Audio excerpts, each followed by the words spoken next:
Hello, hello. Are things alive? YouTube is telling me things are alive, but are things actually alive? Let us see. After a word from our sponsors. Oh, well then.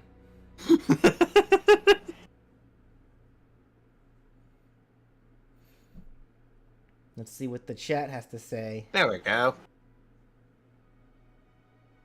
Okay, now I see things. But does the chat? Yep. Spooky Squash says that he sees things. I know you can't see me. You can't see you though. You guys can see the thumbnail because I'm just reminding everybody why we here today. See that kid there? We're here for that kid. Everyone. How's everyone doing today? Are you guys ready to finish the Ben 10 moveset today?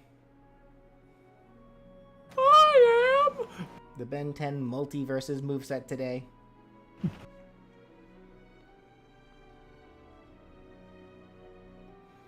We'll give it some time for folks to show up.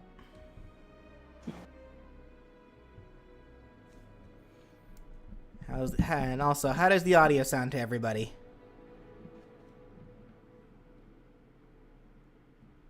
Yes, we will do other Multiversus characters. I cannot promise any specific character because that literally all depends on you guys.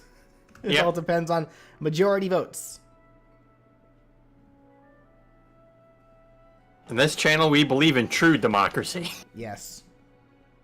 Real democracy.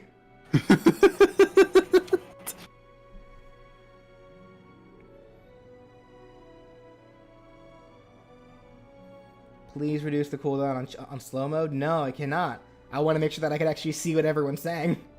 You'll just have to deal with it like everybody else. Either that or become a member. Then you can ignore slow mode entirely. Yeah, like because we had slow mo on. We had slow mo off last stream, and it's like, okay, I know we got to turn this back on. We can't read all this. No, it was on last stream. Well, it wasn't at the start of it. Yeah, it was. Was it not? I could have sworn I did. I mean, there have been streams in the past where I had it off, and the chat was moving just way too fast to the point where it was like, no, we need this. Yeah.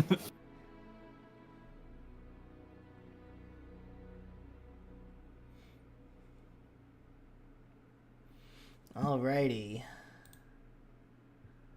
Alright. Make sure that this is working. It should be. Just we can jump back to Multiversus if need be. Mm-hmm.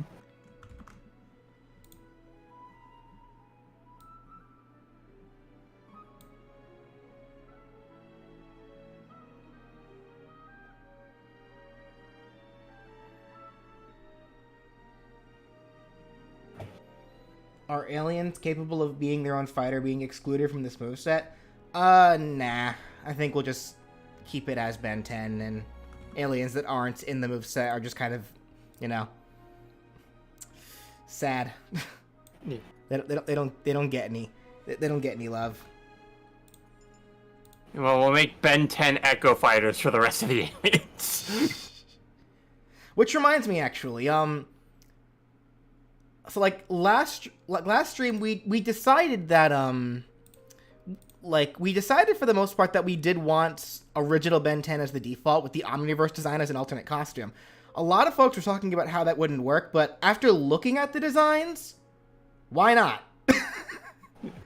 Like, cause I went ahead and went a little preemptive and started collecting a bunch of the official artwork that I made, like renders and such that I may end up using for the video that I'll make once these live streams are done. Mm-hmm. And I don't get it. Like, what's the matter? What's the issue here? Well, why couldn't the Omniverse design be an alternate costume to the original design? Even looking at the aliens, because since it's really the aliens you're controlling, looking at them, it's like their designs aren't that drastically different. They just have different appearances, which is the whole point of an alternate costume. But their actual, like, body types aren't that different. People are saying it's because Omniverse is taller.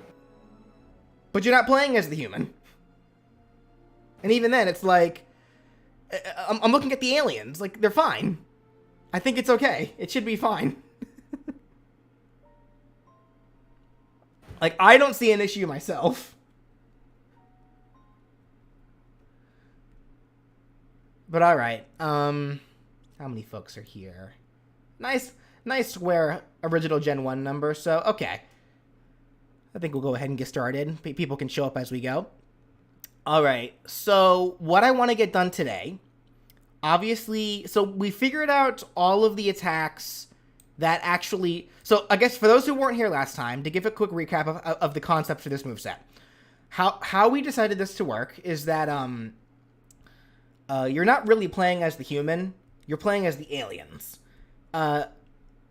Different attacks will actually transform Ben into a different alien, and he'll remain as that alien until he uses a different attack that would otherwise transform him into a different alien. So, for example, we chose forearms as his neutral attack. So when he turns into forearms, he'll do like this huge seismic clap attack.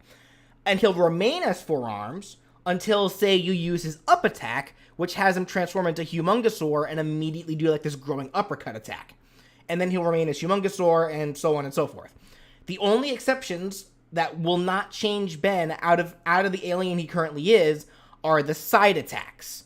So the grounded side attack and the aerial side attack. And that's what we need to figure out today, that I want to start off with first. I want to figure out what these side attacks should be for the 10 aliens that we've chosen to give to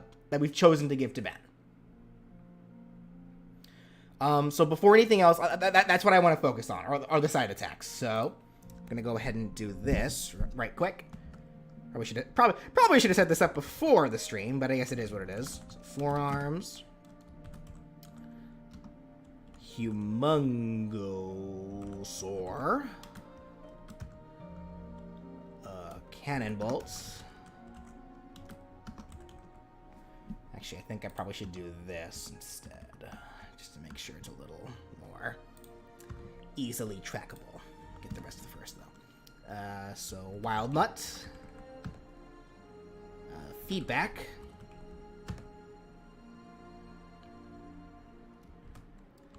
Diamond Head, Heat Blast, Accelerates, Big Chill, and Upgrade. Okay, and then I'll just do this. I misspelled upgrade. There we go. Do do do do do do do. 1, 2, 3, 4, 5, 6, 7, 8, 9, 10. Yep, that's still 10. Then I'll just do this and plop. Okay.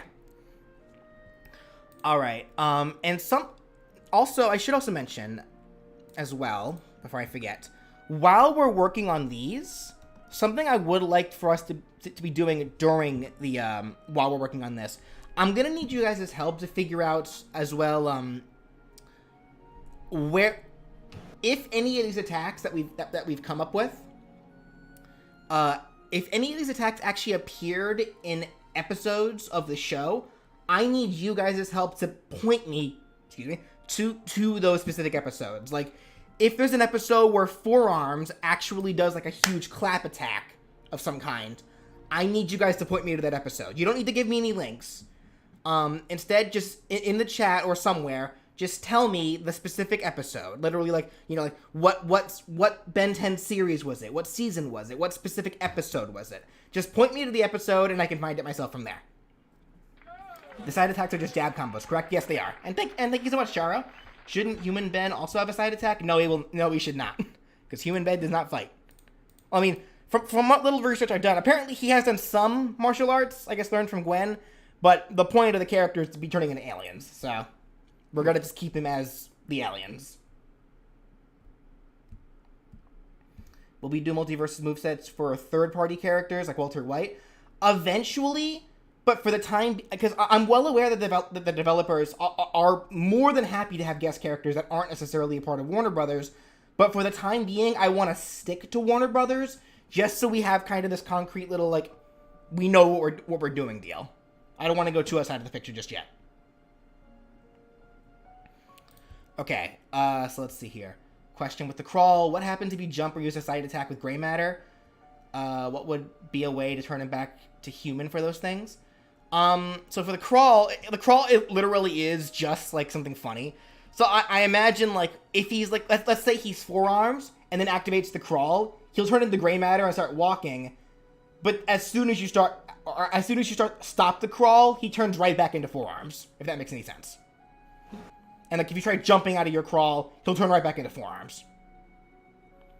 Like, there should never be an opportunity for you to actually act out of whatever you're doing with gray matter.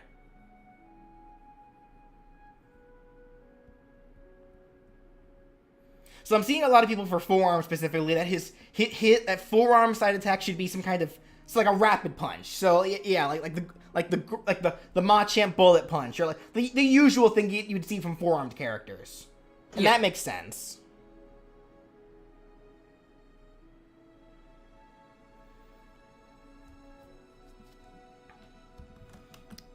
Rapid jab fist barrage. Okay.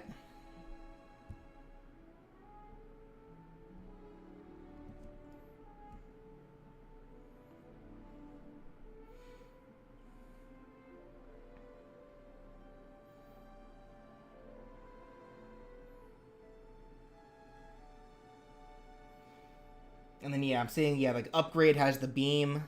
And I don't mind, I feel like the side attacks for each alien should be the same for both the ground and in the air, for the most part. But each side attack can be different in properties, of course. Like, yeah, like, people are bringing up how upgrade has that laser beam for his eye. And, yeah, that can be his side attack. Laser beam eye.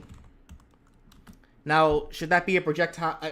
How would you think that would work in general? Should it be like a quick burst, or should it actually be a projectile, like a projectile that doesn't necessarily need a cooldown, but isn't very strong?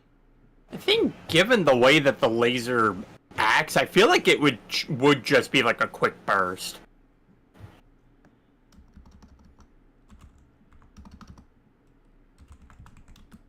People are saying burst. Okay. Okay. Oops. Sorry. Okay. If Ben has a skin, will his aliens follow suit? Yes.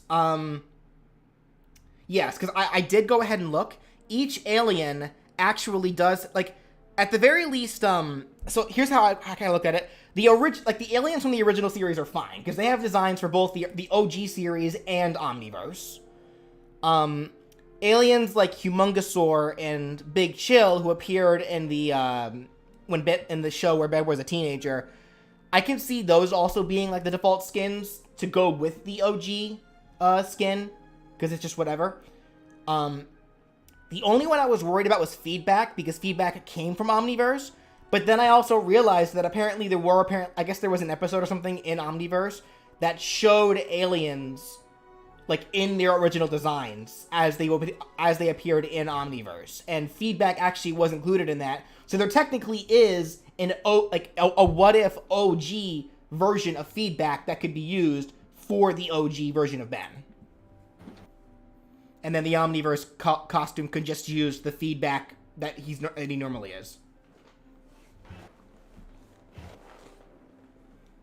Big Chill is too different? No, he's not. A little hulkier, but it's not that different.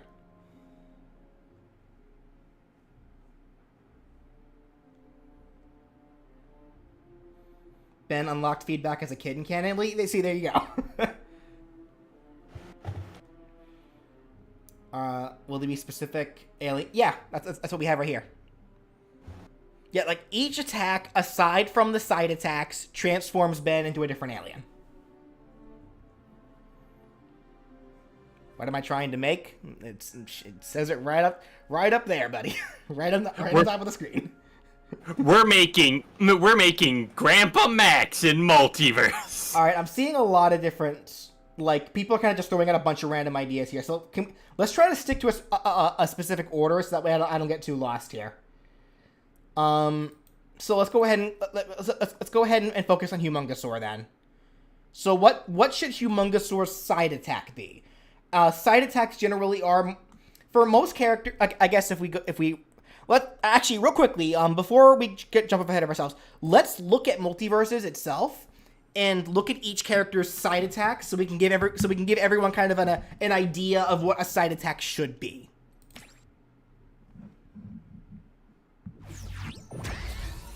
So like if we start with Garnet here that I already have, so like her side attack is a rapid jab that ends with a strong hit. Though she also kind of has an interesting little gimmick where you can actually change the finisher hit of hers depending on where you angle the control stick afterwards. Like this is if you press the button normally. This is if you hold it up.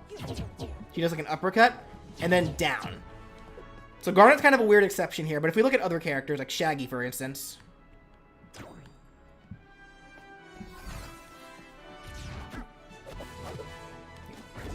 Can you get rid of the Shaggy? How do you get rid of the sandwich? There you go. Okay. So his side attack is literally a 3-hit jab. Batman's side attack. Also a 3-hit jab. Taz's side attack. Technically a 3-hit jab, I guess. Yeah, that is a 3-hit jab. Salt, pepper, spin. Or pepper, salt, spin. Regardless, it's a 3-hit jab. I know there are some characters that kind of have an exception that we can think about. It's like Jake. Also a 3-hit jab, but his kind of dashes forward a little bit. Like he has a lunging finisher for his jab. So keep that in mind. Finn. Also a lunging jab, but in general still a 3-hit jab. Arya. She has a 2-hit jab. Like she lunges forward for hers, but she only has a 2-hit jab. Harley.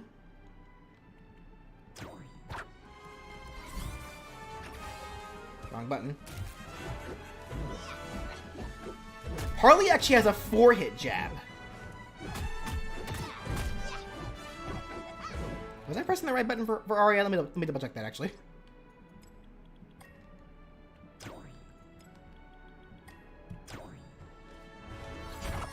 Yeah, it was. Okay. Alright. LeBron James, who I actually haven't played with yet. I never even unlocked him. But what is his jab? So he also has a 3-hit jab, but he has something unique where his second jab has him go into the air.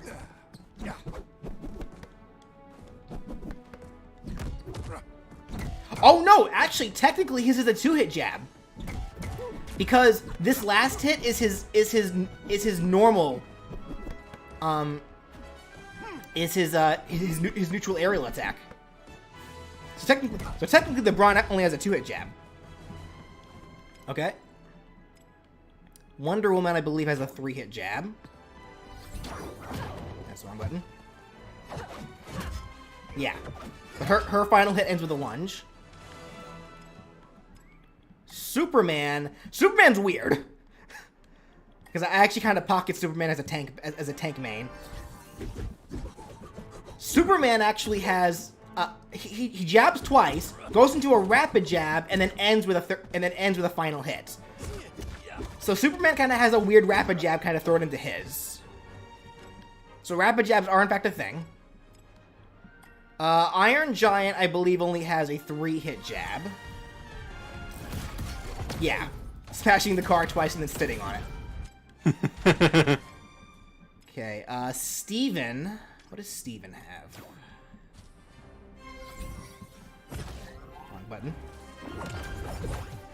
He has a 3-hit jab, but and his enter is also a dash. Okay. Rain Dog. A 3-hit jab. A pretty normal 3-hit jab too. Velma, I know, has a 3-hit jab. With the speech bubbles.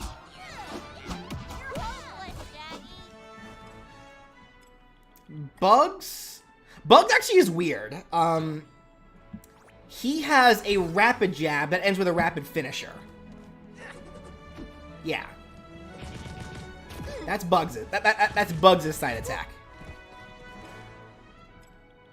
And then for Tom and Jerry...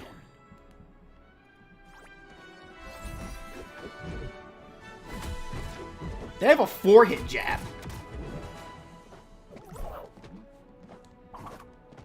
Okay. Do you have side and neutral inputs swapped? Yeah, I do. Yeah, no, I do. I do have them swapped. Because, for me, because they have this setup kind of weird.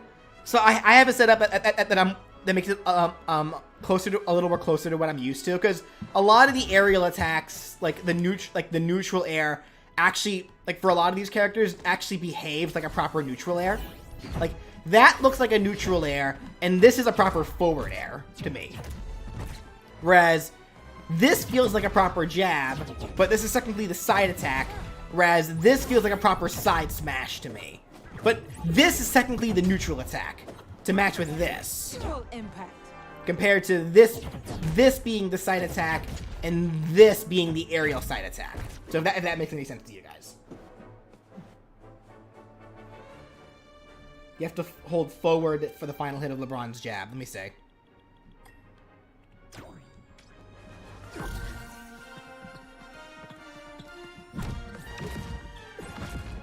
Well, that's his side attack. That was an up attack.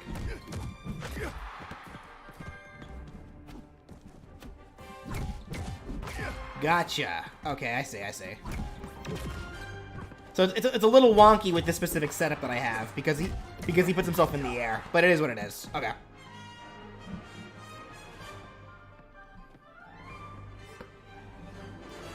Okay, but you guys get the picture though, right?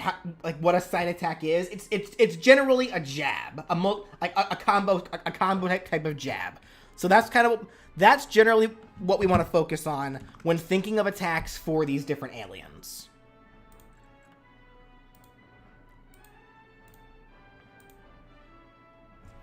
So I guess with that said, I guess going back to forearms real quick then. What if you used the side attack without having to turn into an alien yet? Nothing would happen. Like, Ben himself, for this moveset, I know human form can do some stuff, but for this moveset, I'm gonna say he's not gonna be able to fight. Aliens only. Let's just keep it to that. Like, we don't need to overstep any more than we kind of already have here.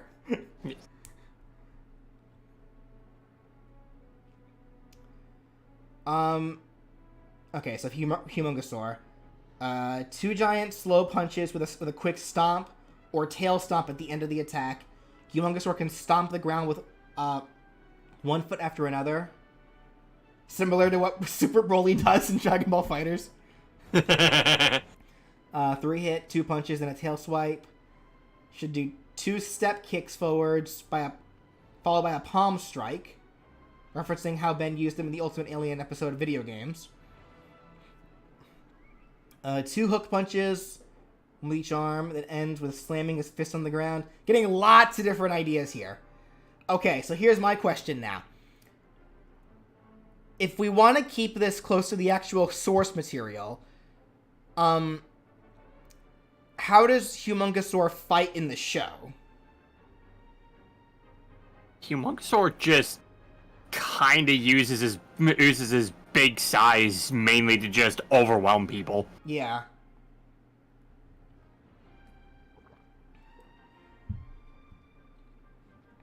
He punches a lot. Just punches. He uses his tail a whole lot. He punches. I'm seeing lots of he punches. He punches and uses his tail.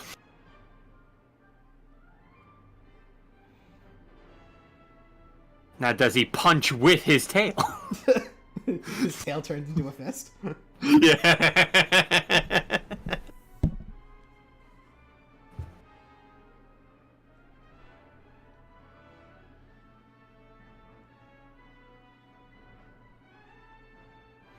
Okay, so here's my next question, I guess. considering the nature of how we're building Humongosaur here, since he's supposed to be Ben's biggest character, do we want him to have a combo deal with his jab? Or should we give him maybe at most a 1 or 2 hit jab? Because I don't think we need to give him a 3-hit combo, because more than likely, the majority of these other aliens are probably already going to have that in general. Does Gray Matter get one? No, he does not. Gray Matter is just there for memes. Yeah. He's there for the same reason Shaggy is. Yeah.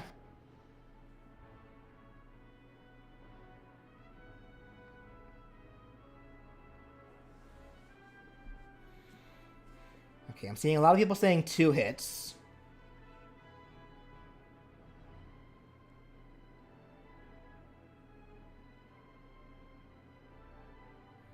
One stomp, then a tail swing.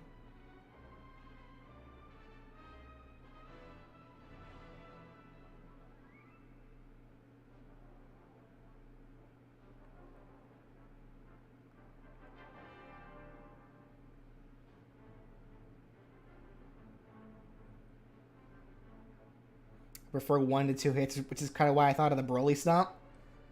I mean, considering that the entire nature of this alien apparently is to just overwhelm with size, that makes sense to me. Yeah. If he just stomps the ground a whole lot.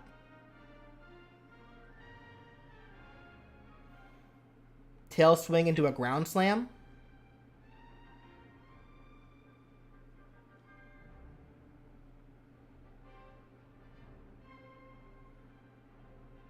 Smashing the ground with each hand as a 2-hit attack. Something to end with a roar? What? If he stomps, will it be a shockwave? Probably not. Because not even Iron Giant has that, I don't think.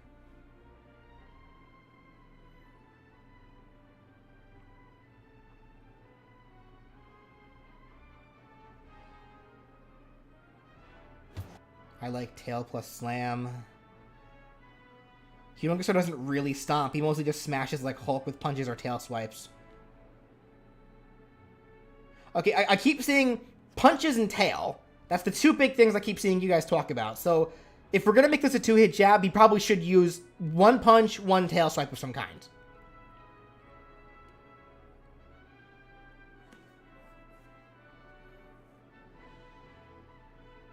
I feel like if you'd want, like, something, if you want, like, a 2-hit jab for some, like, to maybe, like, flow naturally, I'd see Humongosaur maybe go for maybe a right hook, and then the second hit would just be a complete turnaround where he uses his tail to whip the enemy. Yeah. Either that or smash his tail on the ground. That's another immediate thing I could think of.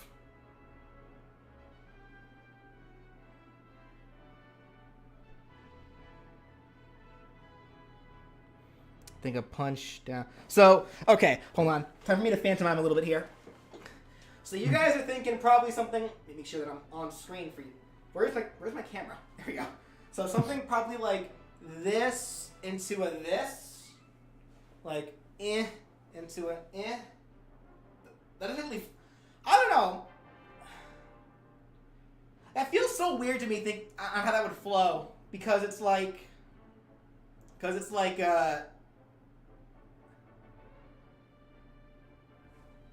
It would need to be something where he already has some spinning momentum, and then it can keep the momentum up with the spin, like like O'Brien said.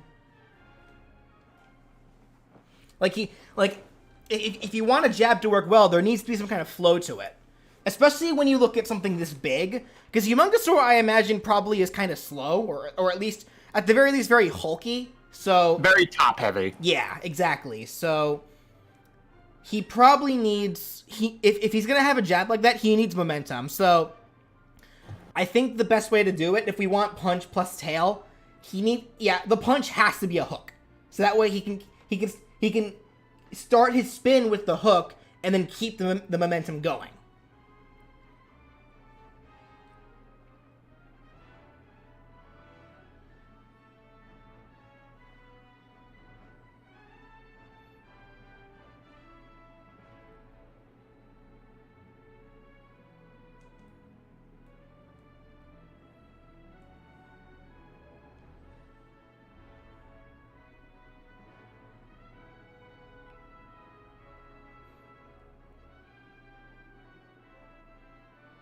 Okay, I think a lot of people are saying that they prefer that. Okay, we'll go with that then. So, hook punch to vertical tail swipe. Okay. I real quickly, I want to go. Okay, I want to go back to forearms real quick because I don't think forearms should only have a rapid jab. He needs some kind of finisher. Because I don't mind him starting with, you know, just a barrage of punches all over the place. How would he end it though? And it can't be the clap because we already made that the move that turns him into forearms. I'd say maybe a gut check. A gut check? Yeah. You want the guy with forearms to hit with a gut check? Yeah, send him flying. That doesn't make any sense. A two-handed uppercut? Palm strikes. I'm seeing lots of uppercuts.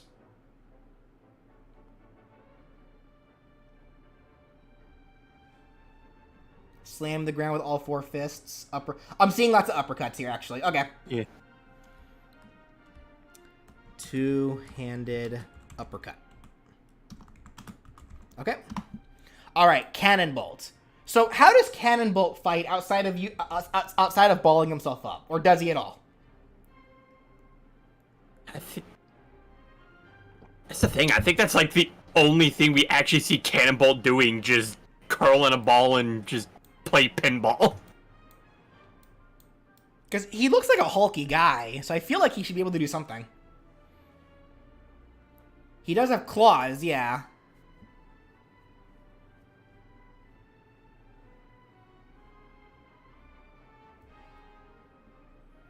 That's the thing, that race doesn't fight. Okay, well, I'm thinking then for this moveset, we're going to have to give him something then. Like, just something we can innovate. Give him slaps. I'm seeing people saying big claw swings. So I don't mind just giving him, you know, just like a basic claw attack. If anything, to reference the fact that this race doesn't actually fight normally, it could just be kind of a weak, you know, just one, and that's it. Like a quick one-hit jab. Get off me. Because not every single form needs to have these really good side attacks. Because that's what the other forms are for. Because there are going to naturally be some aliens that are more attuned to fighting than others, right? Yeah. So if Cannonbolt apparently is not a race that's even that naturally fight able anyway, then I don't see any reason why he can't just have a simple just and that's it. Make this kind of one of the weaker side attacks. Yeah.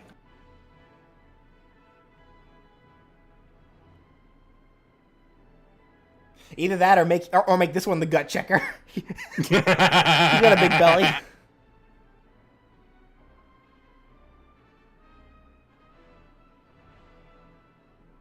Hey Finn, high five me.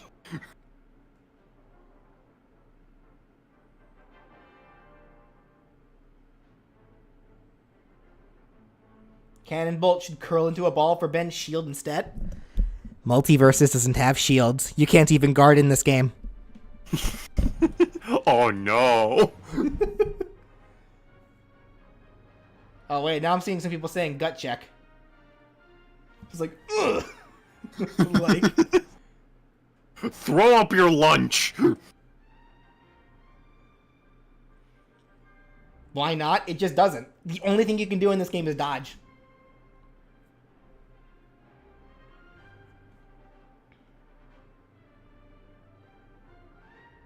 Multiversus is like, well, nobody shields and smash anyway. That's a lie, and you know it.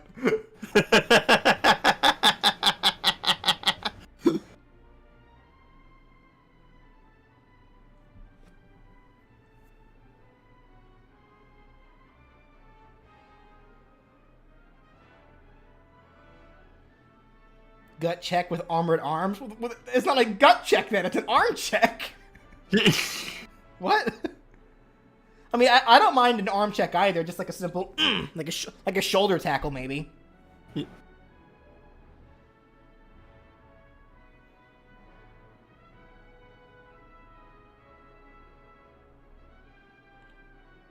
Okay, I think we all like the check, but should it be a gut check or an arm check? What do we want here?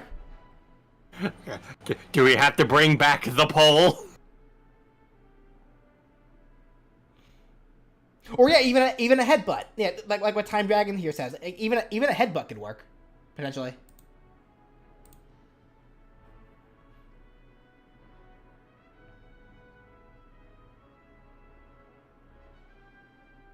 I keep seeing people say gut. Alright. Gut check it is. Alright. Wild Mutt. What do we want for Wild Mutt's side attacks? Now, Wild Mutt's all about the claws and the biting. That much I know. So, and I do think Wild Mutt is one that could probably have a 3-hit jab. Honestly, I feel like for Wild Mutt, you could probably go with like a standard like 2 claw swipe that ends in a bite. Yeah, that's what I'm thinking too. What does the chat say though?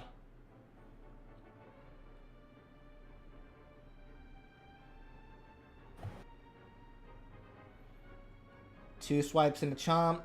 Claw, but that's exactly what a lot of people are saying. Claw, chomp. Yeah, fair enough. Yep. So yeah, that just makes the most sense. Okay, so the bite part is easy. How does he swing his claws though? This is the nitty gritty that we got to get into for these kinds of movesets, folks. Look at the Beast from Beauty and the Beast. Look how he claw swipes.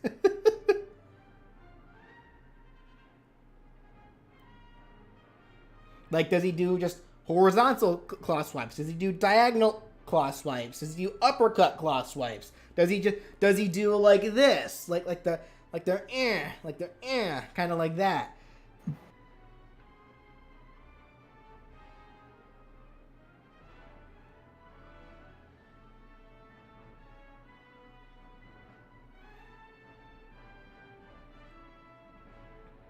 Left to right. Say diagonal. Horizontal sounds better. Diagonally downwards. Ah, now we're getting a mix of opinions here.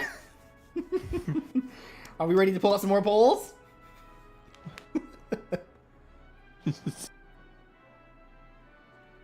Alright, let's figure this out.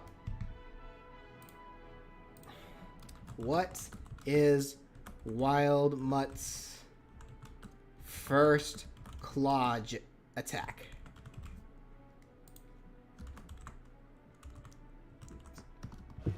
Horizontal. Swipe. Diagonal. Swipe.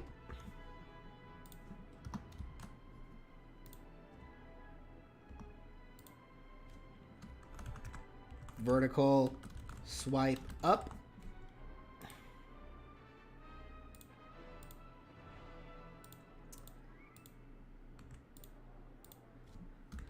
Vertical swipe down. Okay. And we got more bots. Let me just take care of that real quick. Yep. Alright, so what do you guys say for that?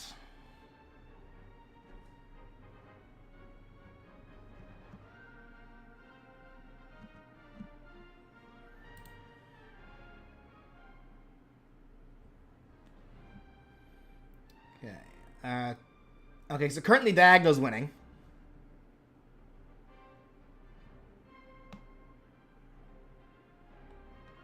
How vote? It's right there in the chat, right above where you right above where you typed that.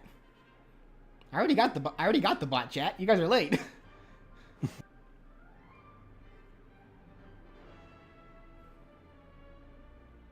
Oh, it's pretty even on both the horizontal and the diagonal swipe. So do we want like this, or do we want like this?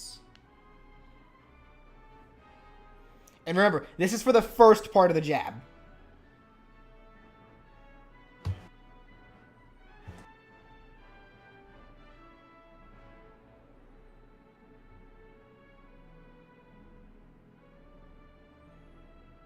Okay, now horizontal's winning.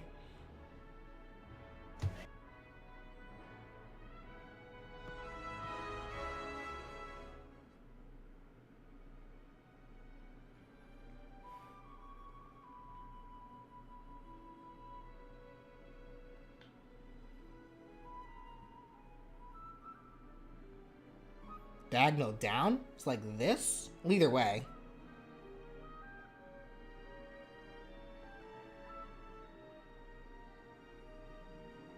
I mean, it may not matter what it is for the diagonal because currently horizontal is winning. I'll give it another minute because I don't want to spend too much time on this.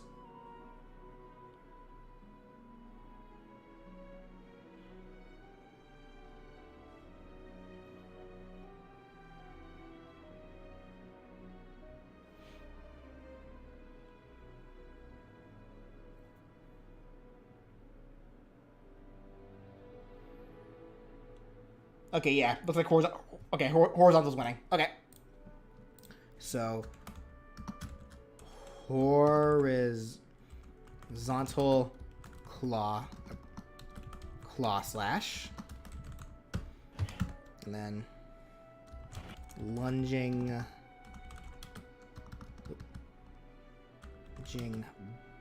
bite forward. Okay. So then what's that second hit? Do we want it to be another horizontal slash, or do we want this to be the diagonal slash?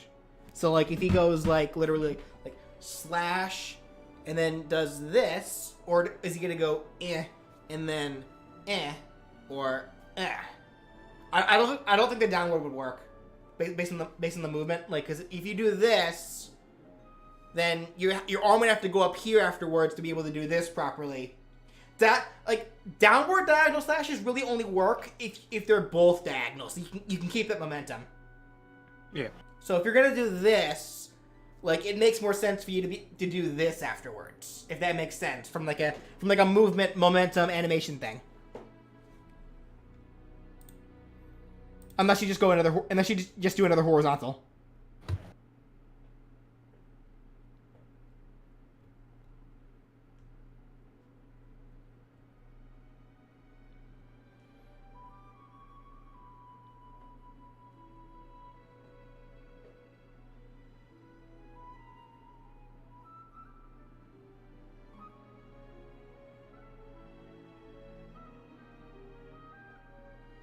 It needs to be downward with the other claw. Well, like I just explained, like look at how my arms work here, like, or best you can anyway with my limited screen.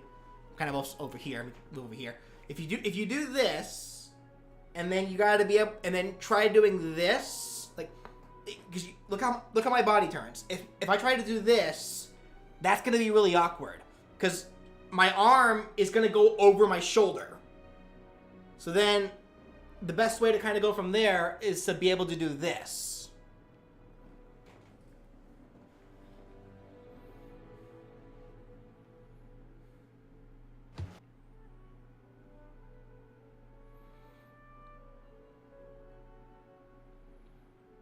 Because if we want the second hit to be a diagonal swing, then the first hit cannot be a horizontal swing.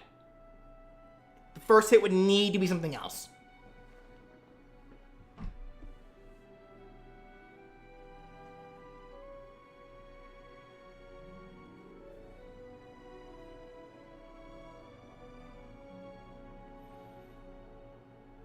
But he's never done that. Innovation, pal. Yeah. I'm just going based on what you guys are saying. Maybe instead it should be a vertical slash. So like this to this, and then ends with Yeah. Even that kind of feels weird, honestly. Let me look at Shaggy again. Hold on, because Shaggy kind of has a similar kind of jab ender. Because Shaggy ends with a headbutt. Let me see what Shaggy does real quick, just so I can get an idea.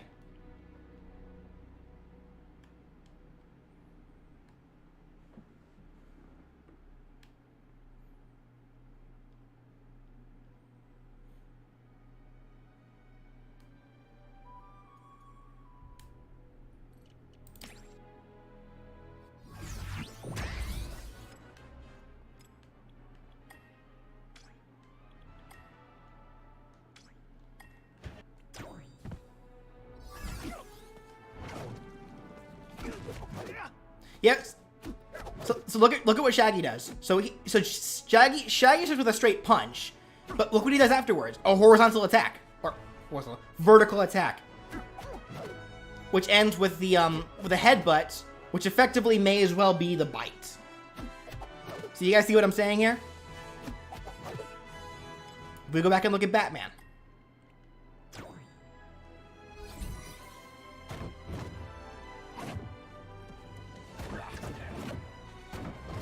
So Batman also, a straight punch.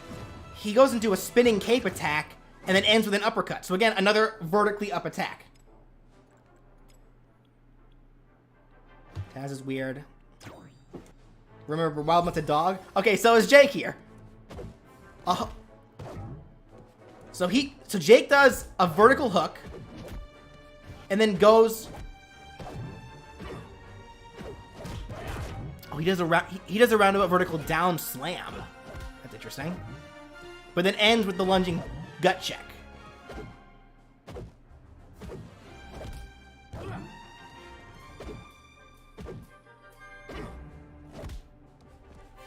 Well, that's not. Okay, actually, no. That's not a vertical hook. That's a downward diagonal hook, which goes into the slam. So I think actually Jake's the perfect example of that. If we want Wild Mutt to have that diagonal claw slash, his first attack needs to also be a diagonal. So literally just like swipe. 2 diagonal claw slashes. So like Jake here, because his 2 attacks are both move downward. Rain Dog? Rain Dog I think just does horizontal swipes. Yeah, Rain Dog literally just does 2 horizontal swipes that ends with a headbutt. A lunging headbutt.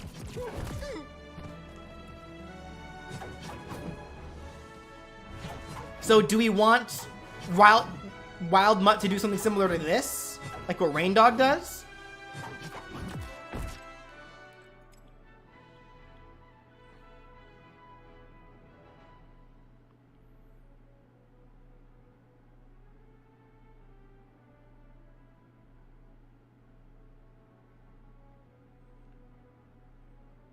So you just want 2 horizontal strikes that lead into the bite. That's all you guys want there?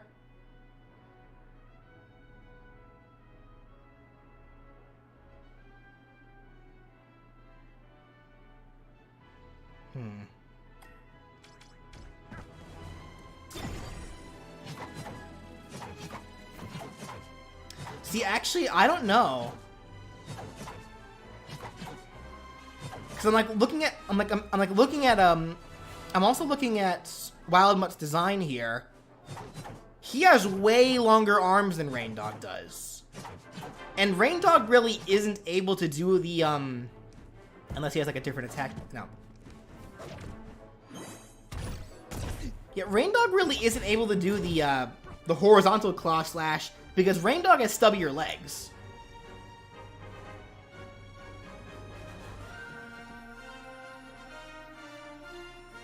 I'm almost thinking, really, that Wild Mutt should have the 2 downward diagonal claw slashes then. Like, what's the best example I can give for that? Oh, actually, you know what? I have a perfect example, actually. Shadow Side Jibanyan. The jab that he has in Yokai Watch 4, where he literally does, like, these humongous, like, long-reaching, diagonally downward claw slashes. So, slash, bite. And that's actually a better example, probably, because Shadow Side Jibanyan is another example of a feral creature with really long limbs.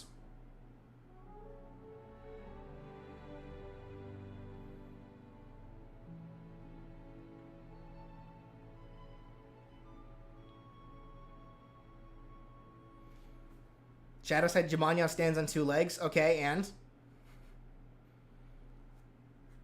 Still does the same thing.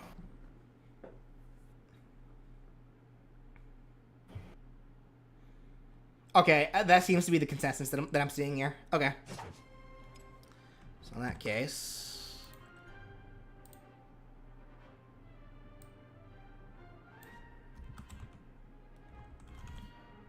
let me switch this back. There we go. Downward.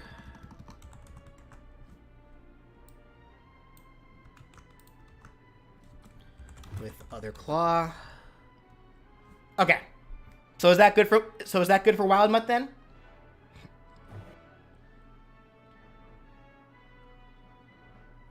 There's a big difference between a 2-legger and a 4-legger. That doesn't mean that he still can't do it. Yeah.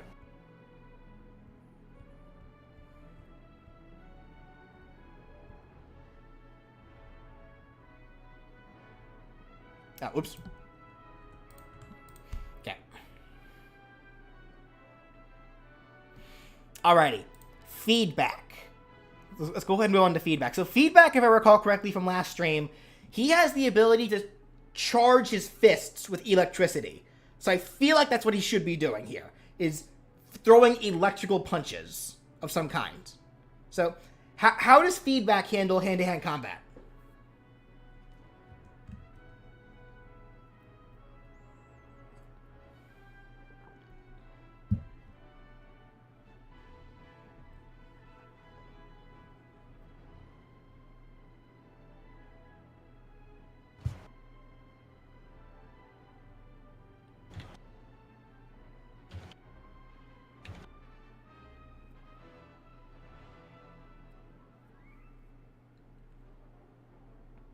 A projectile for feedback. Jab with his plugs. Well, the antenna are already used for the actual up air attack here. And I explicitly remember that here, because if I go to the Ben 10 site,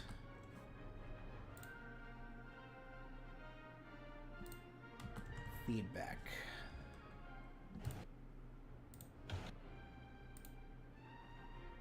This. Like, what's he doing here?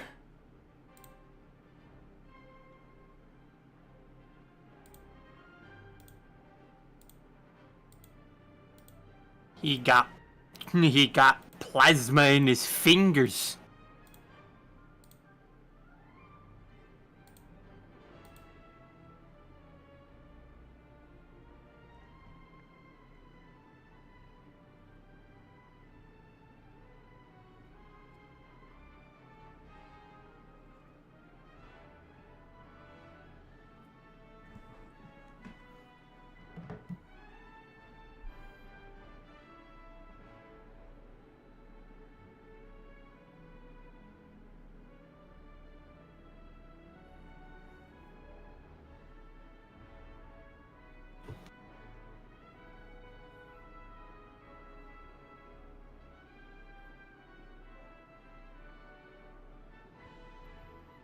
To create a taser beam between his hands.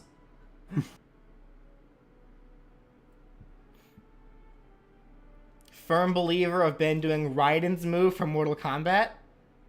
Which one? Raiden has a lot of moves.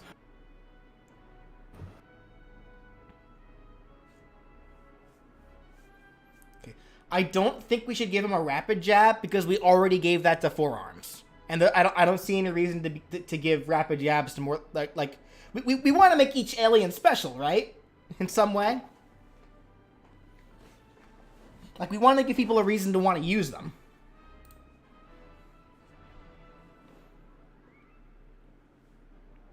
And I don't think it should be a counter because we had this entire discussion last stream too.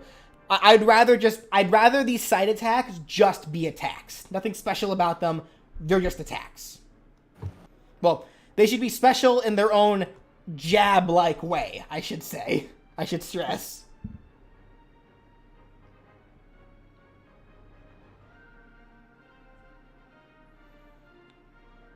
Create an electric field in front of himself.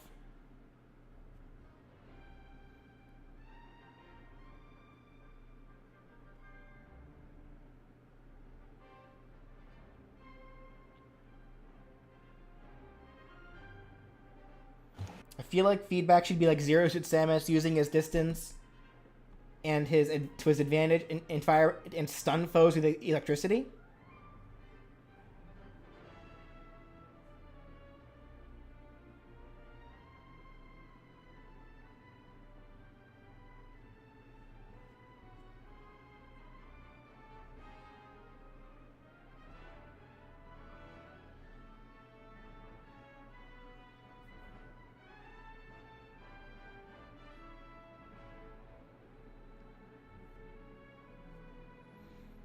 So you think this should be some kind of projectile side attack, where maybe he just shoots like some kind of electric ball? Or when you say Raiden from Mortal Kombat, someone brought that up earlier. Are you also saying the idea of like creating like some kind of like discharge within your hands that like shocks anyone in front of you?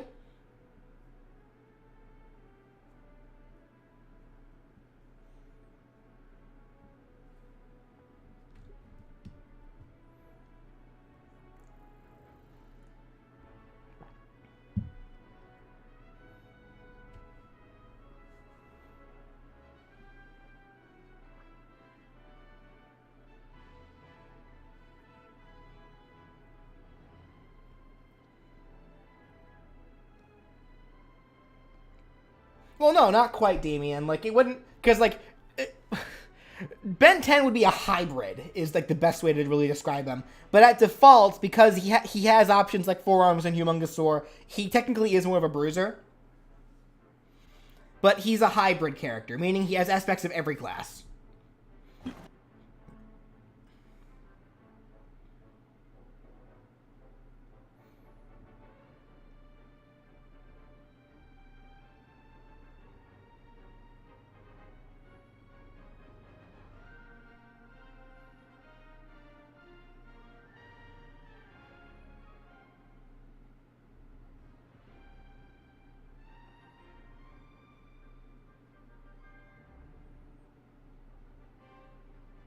A hybrid. I get it. Thunder Punch like Pokemon.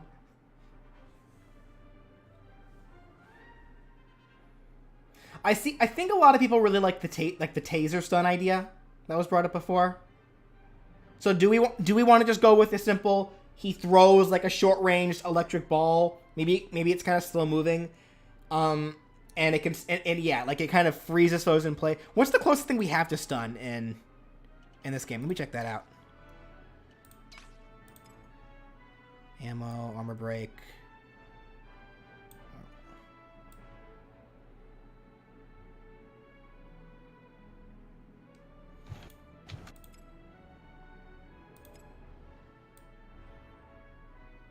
Okay, there is in fact a stunned ailment. So do we want to go with that then?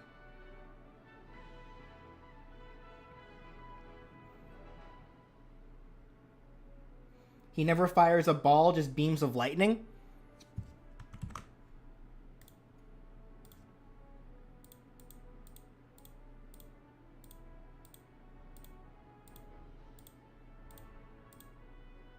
What's this? What's this then? Like, explain this one to me then. It literally says energy ball generation. Like, I'm probably missing context because I'm just looking at a picture and not necessarily the actual episode this comes from, so I don't know what he actually turns this into. But someone want to explain this one to me then?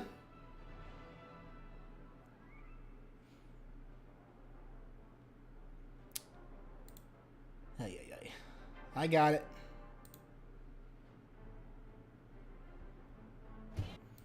Like, please ignore the bots, guys. I got them.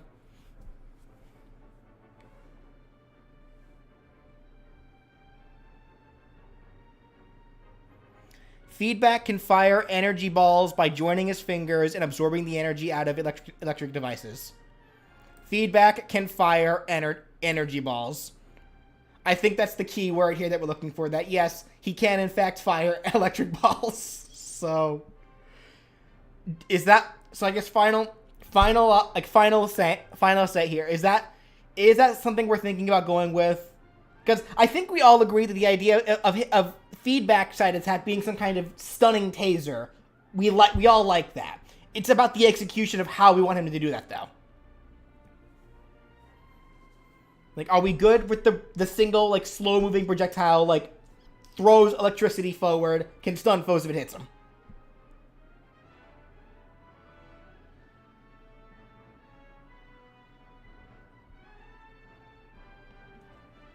Yes, but stunning is a bit OP. Well, that's why we also have it kind of a lackluster move overall. Like, it's slow-moving, has kind of short range. So, someone compared it to Zero Suit Samus's neutral special earlier. So it can literally just be that.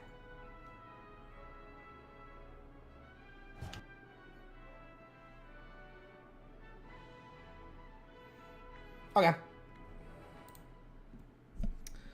Fires a slow-moving energy ball projectile that stuns a foe if it hits them. Okay. All right, Diamond Head. So he does the arm sword thing, right? Is that what we should be doing for Diamond Head here?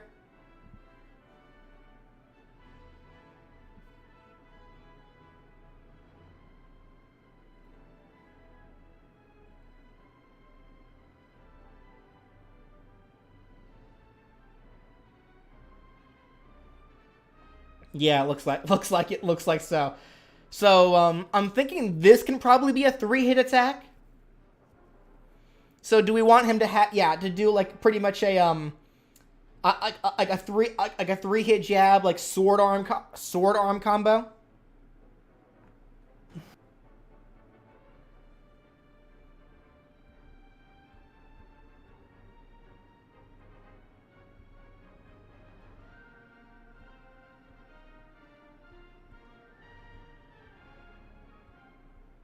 Slice, slice, stab.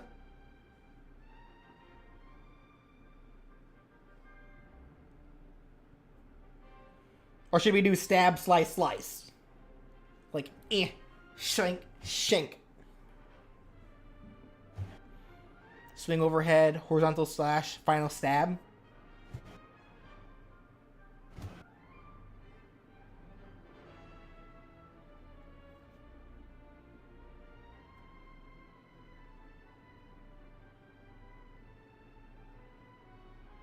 Two swings, then make the crystal shoot out of the ground. That can't work because we want this move to also be able to work in the air.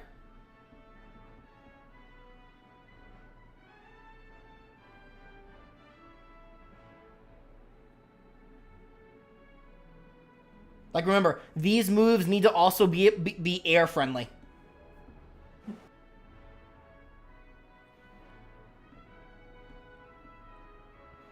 What did we say about Diamond Head dropping crystals again? That's the attack that summons him.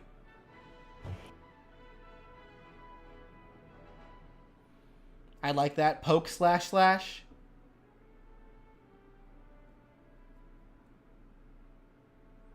Slice, slice, stab. Lots of people are saying slice, slice, stab. Like, what are you thinking, Brian? I think that makes sense too. Okay.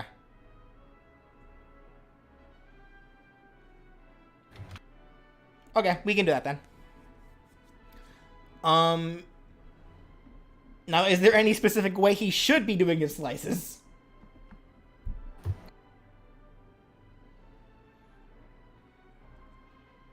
Overhead slash into a horizontal slash into a stab. So you're saying, like, he does, like, this to this to that? Because that could work. Like, you saw how easily my arms kind of move. Well, maybe you didn't because my camera's stupid and weird. It's like he does, like, you know, the horizontal slash, which can go into this, and then goes into that.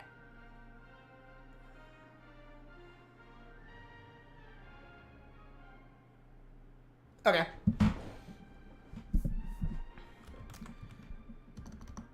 Overhead diamond arm slash horizontal diamond arm slash with other arm diamond arm stab with first arm. Okay. Sounds good. All right, Heat Blast. So I know for a fact Heat Blast has some kind of like a close combat deal where he like lights his fists on fire or something. Like, let me go back and look at that here. Oh, really?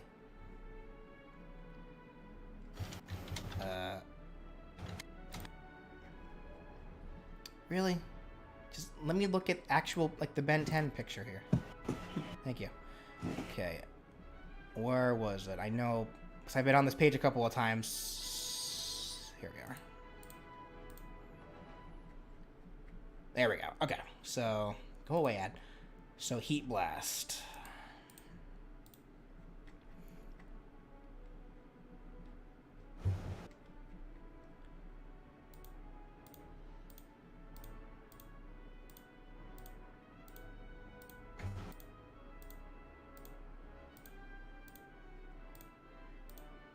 Yeah, here we go. This deal. Flame enhanced punches. I feel like you should be doing this. Yeah. And I think, considering the nature of Heat Blast, it could probably also be a 3-hit jab of some kind. Like, maybe something like punch, punch, and then maybe ends with some kind of, like, this. Like he, like, quickly, like, does, like, this deal, and it shoots, like, a small, like, burst of flames forward.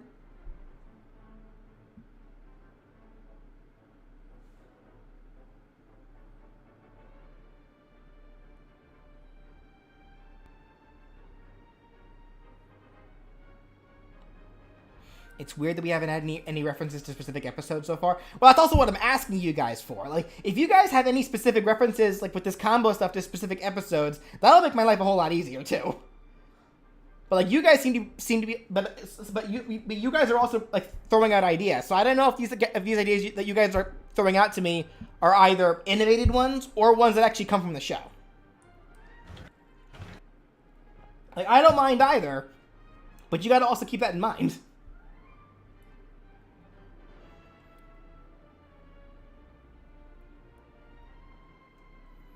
Heat Blast can throw 2 fire boomerangs. Nah, let's not do that. I want to keep things simple for Heat Blast, in general.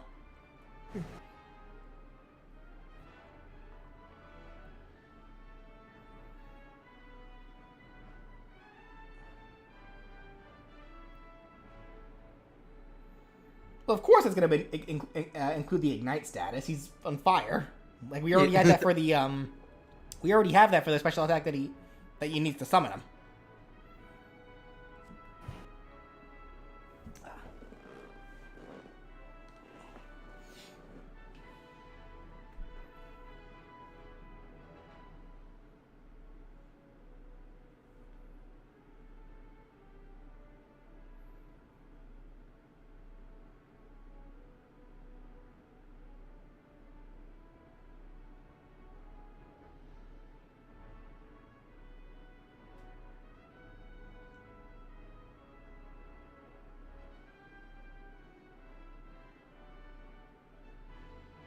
Heat Blast can fire a beam exactly like the Protector of Earth. I don't know what that is.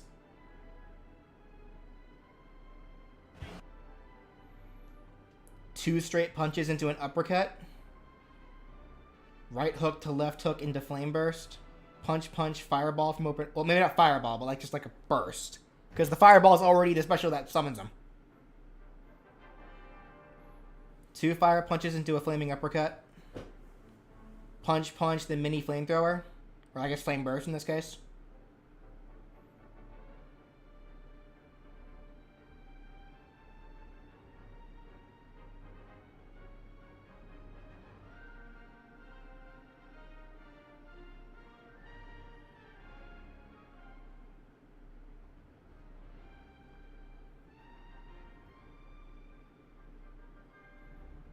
Steve Samuels, that won't work, because again, remember, the attacks that we suggest also need to be air-friendly.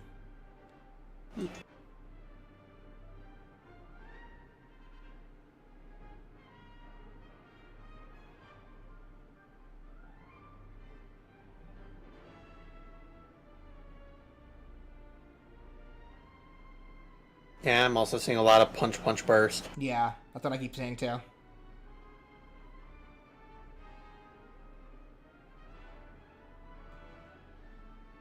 Okay, here's what I'm thinking. Straight fire punch. Body blow. Fire punch. With other arm.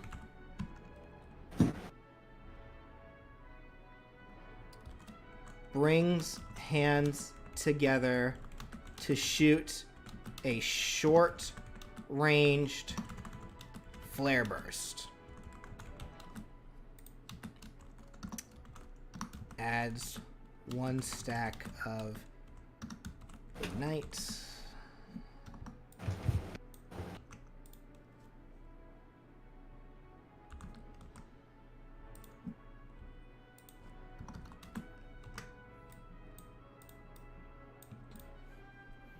How's that all sound?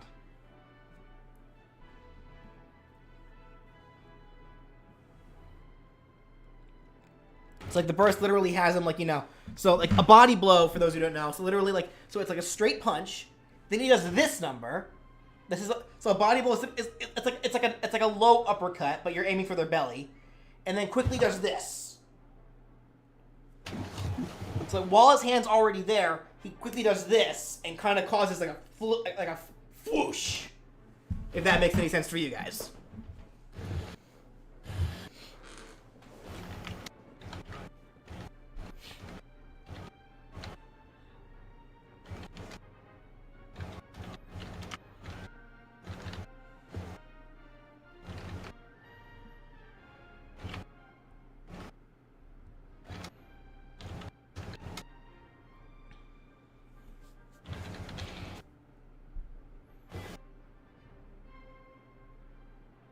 Hand motion for the final hit should be different. What do you think it should be?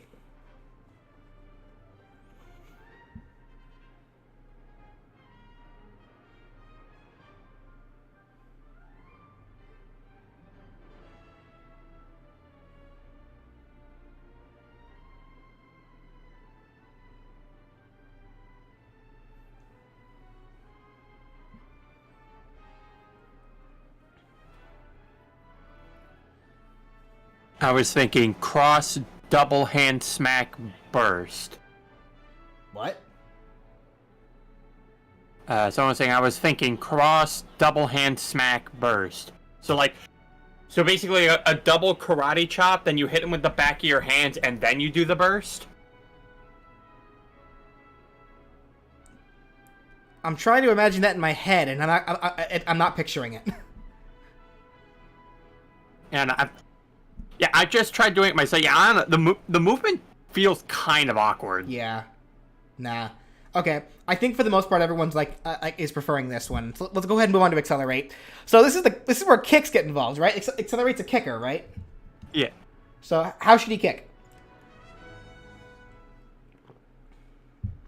Keep in mind as well, I don't imagine accelerate being like the super strength alien form.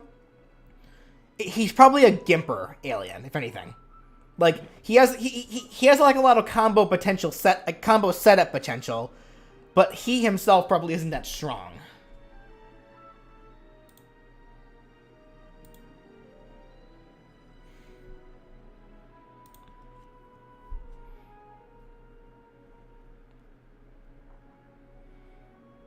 So I guess how does accelerate kick specifically? Oh, thank you, Isaac Smith.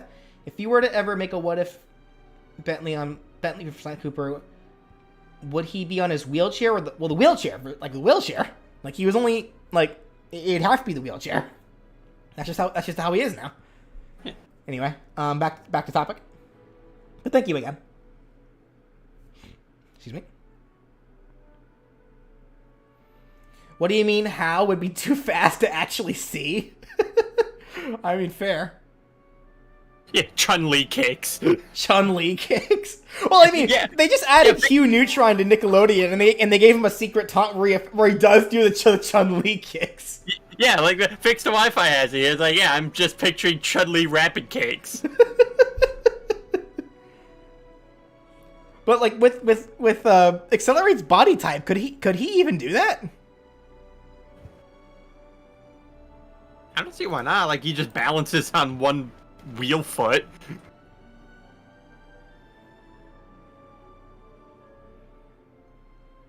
I'm seeing a lot of people bringing up bicycle kicks.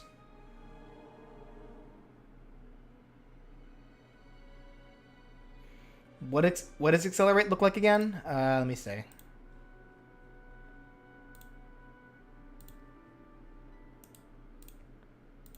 It looks like that. Oh, like that. There we go.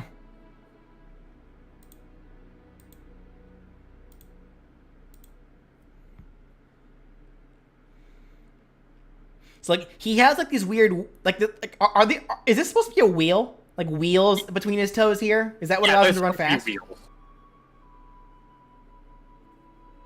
He uses more tails and claws than kicks.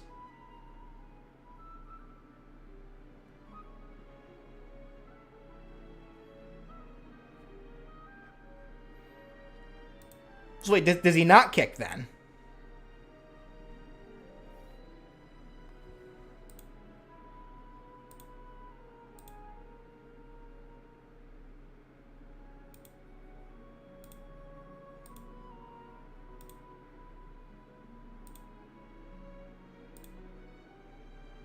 Oh no, he's kicking here. In this picture. Speed cunning with his claws here, though. Huh.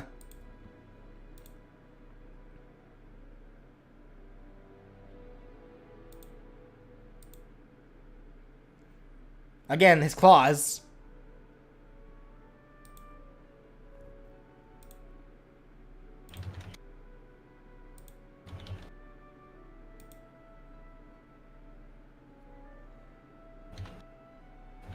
Regardless of what move it is, I think you should have him moving forward somehow. And I agree there. For sure. Give him movement.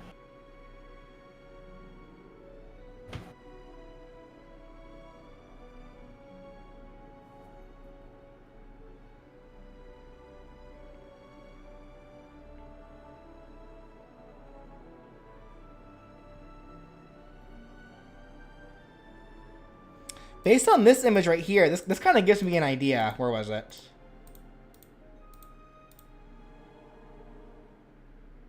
It almost makes you wonder if maybe his side attack should be like he like quickly he like does like a little leap. Well, you know, like moving forward, they're like and then maybe ends with like a quick like claw stab. Or claw swipe maybe. Like we can kind of give him what Bugs Bunny has, where he has like an automatic rapid jab that ends with a final hit.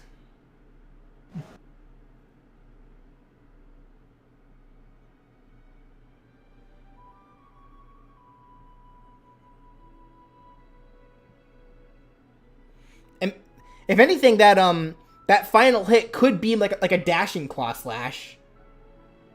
Like, yeah, like being one of the few forms here that actually moves him forward, which makes sense in the context of what Accelerate is.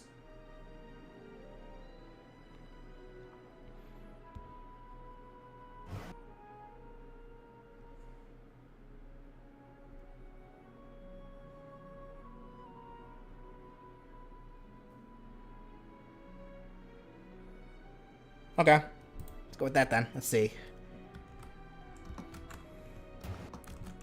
Automatically rapid fires a ton of kicks forward, or straight forward, while slightly moving forward.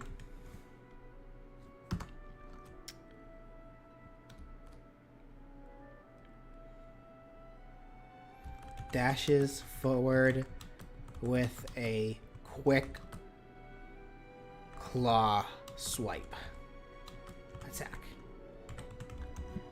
Like, how's that sound? So literally, like he's just like and then phew. No, don't do kicks. The wiki says otherwise. The wiki dictates. It shows him kicking. It literally says speed kicking. He kicked. Look at that leg work. Look at the moves. Look at Sonic. Sonic is fast, so he kicked too. Yeah.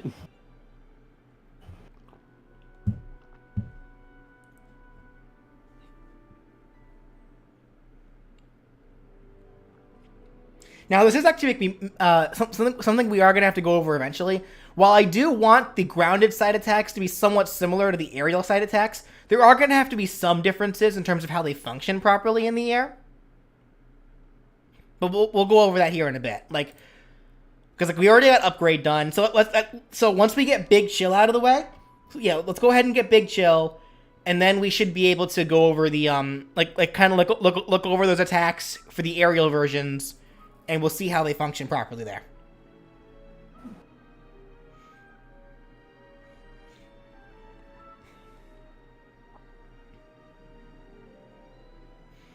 Okay, so Big Chill. How does Big Chill fight? Like, in terms of close quarters.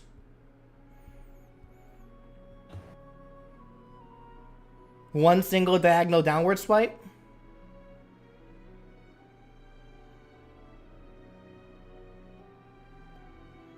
No, K-Tune. We're not going to give Bennett the human form any attacks. Like, he'll start as the human form, yes, and we'll find some way to let him transform back, but it'll ultimately be useless because all of the attacks are only done by the aliens. So as the human, he really can't do anything.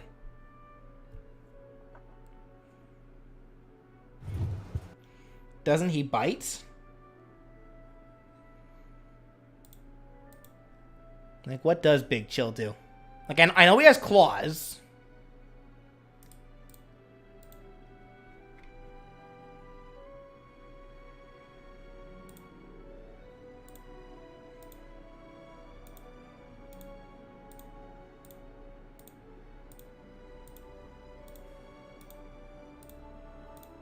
Yeah. There we go. Like, he has razor-sharp claws.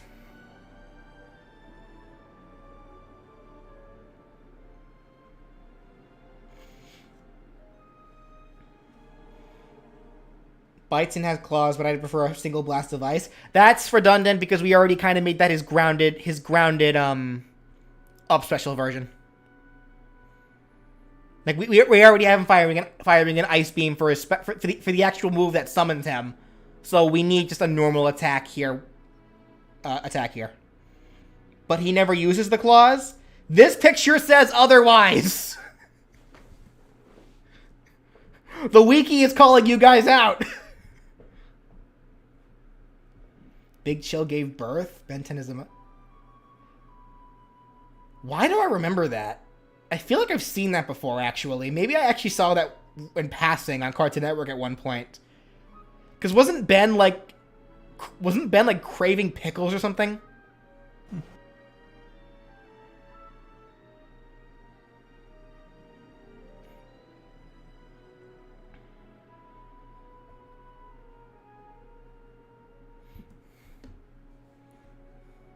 Why do I remember that? How do I remember that? Whatever.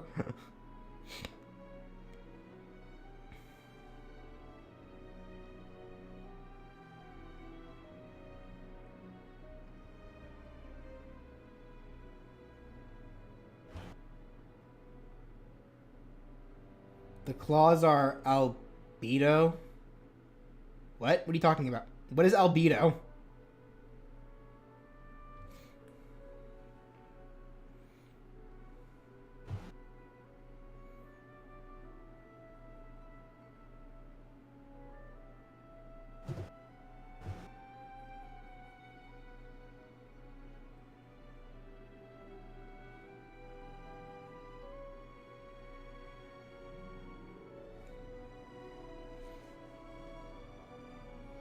Albedo is the evil version of Ben?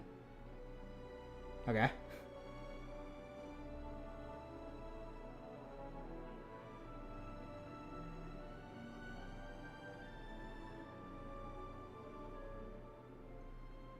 Oh, so this is Albedo? Well, I mean, the fact that it's still... If this is supposed to be Big Chill, and the fact that Big Chill is using claws, I'm going to just make the assumption here that if Albedo Big Chill can do something, then Ben Big Chill can probably do the same thing. I'm gonna just make that assumption. They have the same species. Yeah, if it's the same species, then I don't see why not.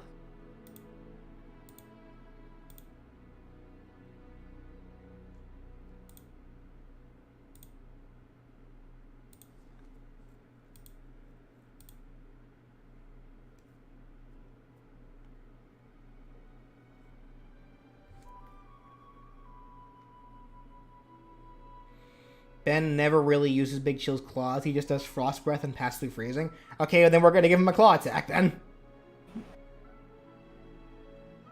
He can just have freezing claws, and they can add Frost stat or ice stacks.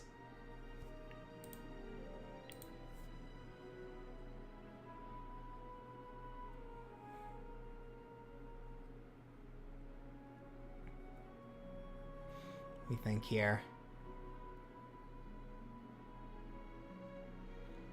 Rapid.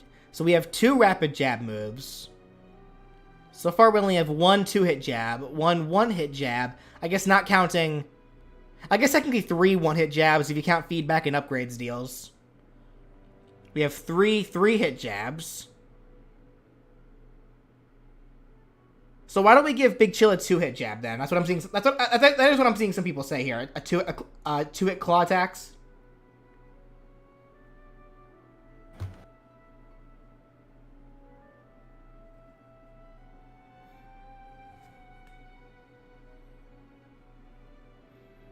Two downward claw swipes. We kind of already did that for Wild Nut.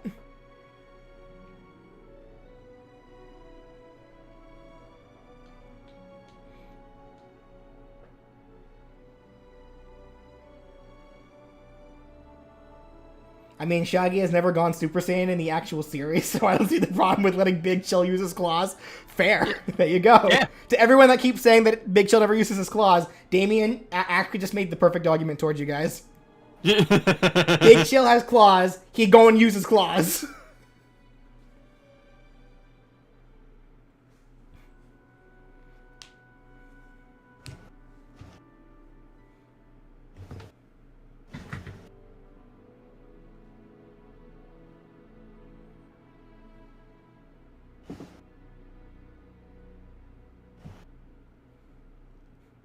Stop with the claws? No! Stop with the no claws. Ha!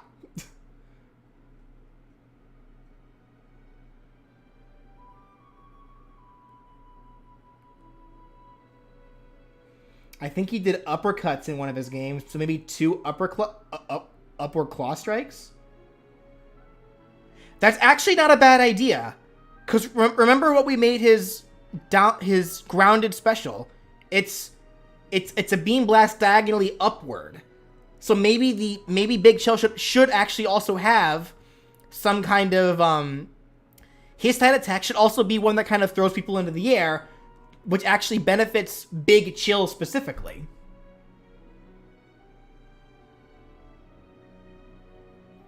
Like, does that make sense, Ryan? Yeah, I think it does. Like giving him a side attack that specifically combos into the move that summons Big Chill in the first place. Now, granted, you would have to kind of work backwards a little bit because you have to use the move first, then use the side attack, then use the move again. But it is what it is. And even then, it wouldn't just be that like that move that can combo into it. There could be other moves that can combo into that too.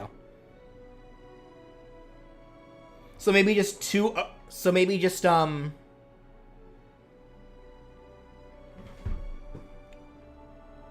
maybe just 2 uppercut claw strikes.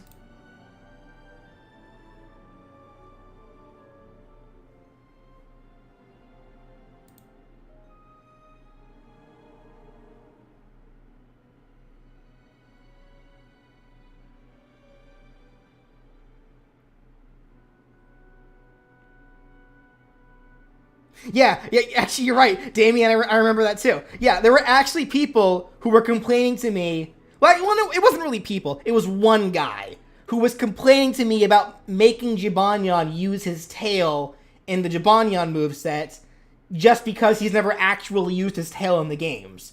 He has a tail. He has tails, 2 tails.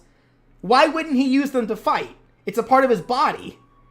Just because he never used them in the games doesn't mean we can't let him use them in, like, it's called innovation, getting a little creative, using what's available to the character.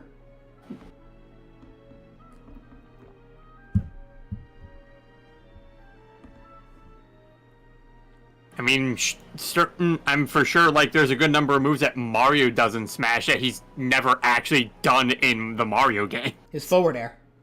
Yeah. His back air, too, as well. Anyway, yeah. Is there an example? Yeah, there's plenty. Captain Falcon. The entirety of Captain Falcon's moveset is an example of that. He's never done any of the things that Sakurai gave him in Smash in his original series. Even the iconic Falcon Punch, that originated from Smash. Yes, he did it in the anime long after he already started doing it in Smash. Anyway, regarding Big Chill, his side attack, 2-hit jab. So I feel like his ending jab, a sweeping claw uppercut, adds a stack of ice. So I'm thinking that the second jab should be just this, like a flu, kind of like that. What should the first hit be, though? Because I do think there should be a 2-hit jab.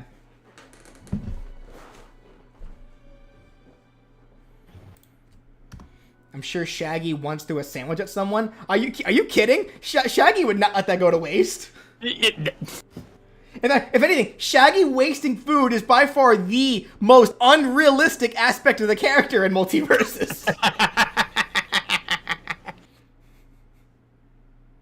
Maybe a gut stab, like in the picture.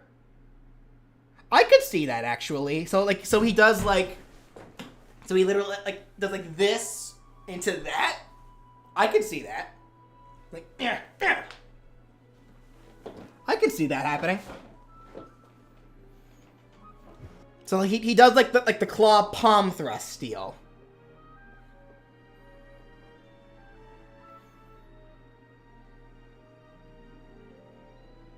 Okay. Yeah, okay.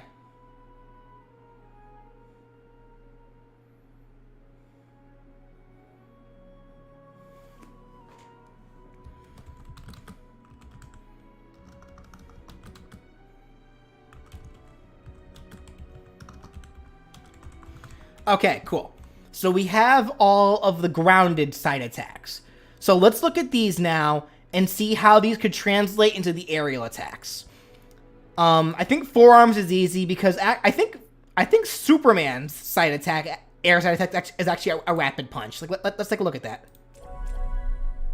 Give me 1 second to kind of get back into the game.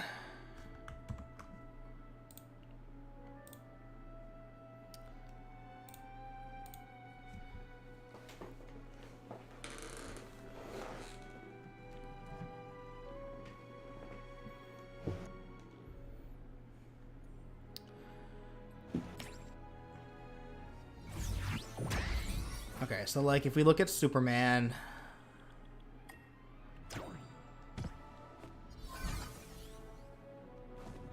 yeah.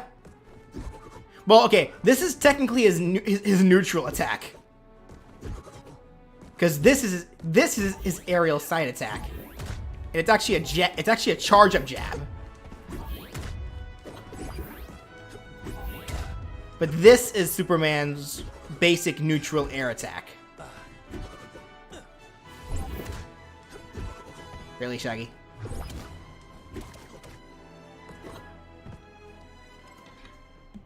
Now, I guess here's the next question then. Because I'm the one that keeps saying we probably should keep the aerial attacks somewhat similar to the grounded ones.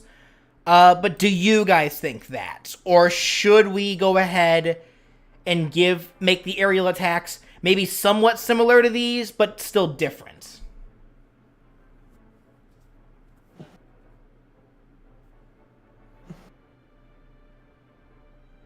Because in terms of ones that can stay the same, feedbacks can stay the same, upgrades can stay the same. I think cannon bolts can stay the same.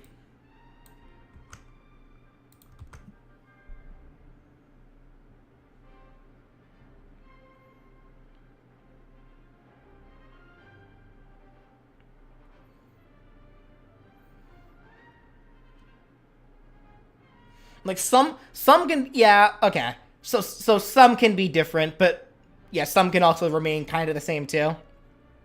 These three I think can stay the same.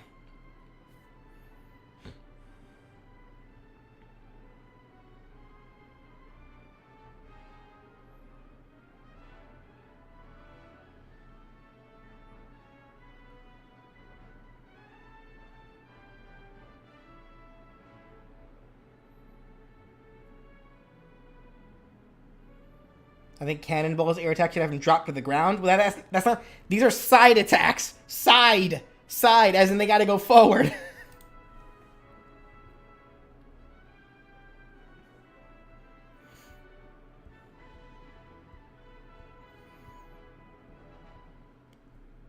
Forearms should be all forearms slamming the foe downward. Oh, so like a giant hammer punch? That'd be kind of nasty.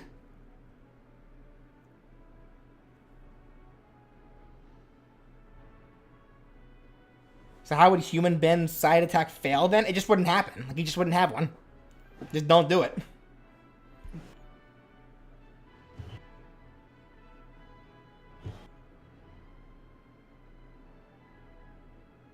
You try to side attack as Ben, you just make the game crash.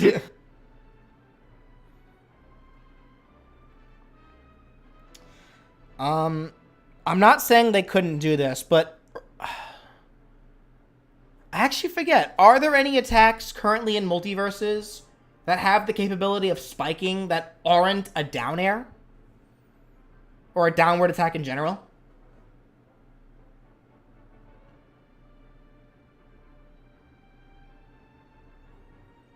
I don't recall if there is or not.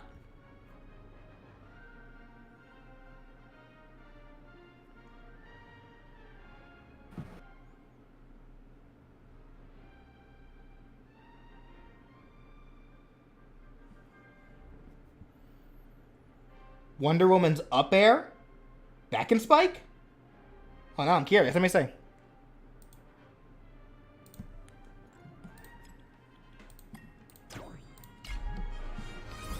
This move?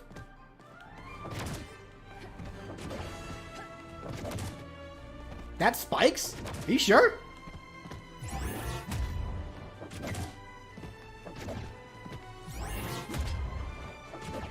Like, maybe if it hit it from this angle, perhaps. Let's see. I gotta, like, hit him properly, though. Are you sure? That doesn't sound right. It spikes behind. That's what I'm trying to do, but I can't get him in a good angle, though.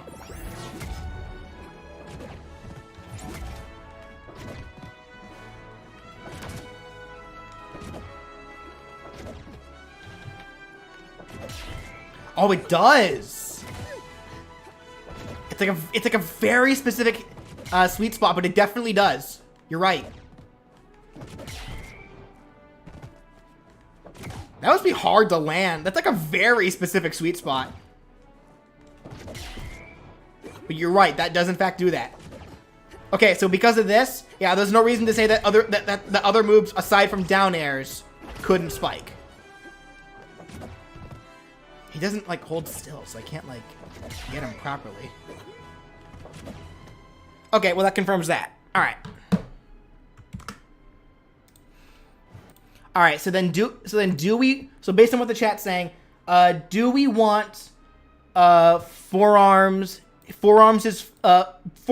side aerial attack to be a double hammer punch with all forearms that can spike foes? Okay.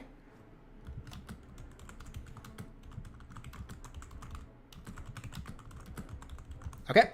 Humongosaur. What Humongosaur's aerial attack be?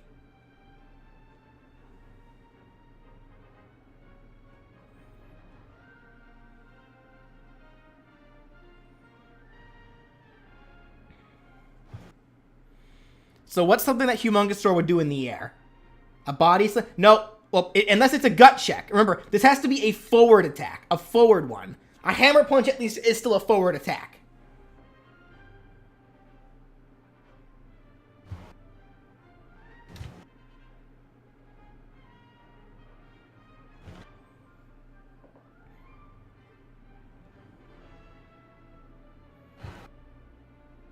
A tail swat, an elbow drop. That's kind of funny. It's like, ah. Though we don't want to give these alien. We don't want to give too many of these alien spikes, because then this would be a really hard to deal with character. I think honestly, just giving forearms the spike is enough. I don't want to give any more alien spikes outside of what Diamond Head can already do for his natural down attack.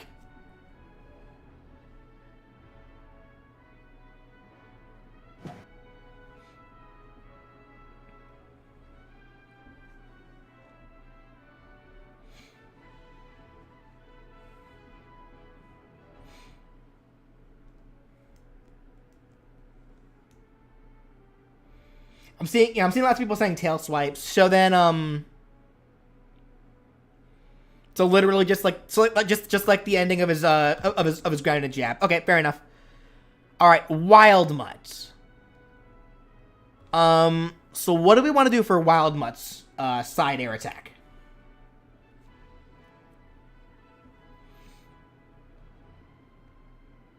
Oh, you're right, horizontal.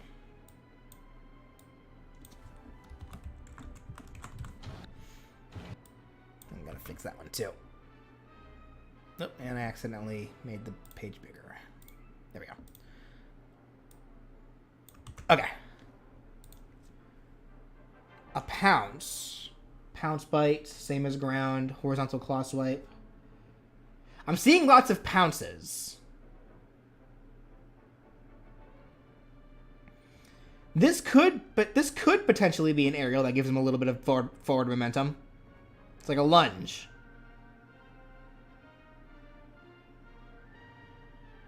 What's Rain Dogs? I feel like it'd be something... Okay, let me see. What was Rain Dogs?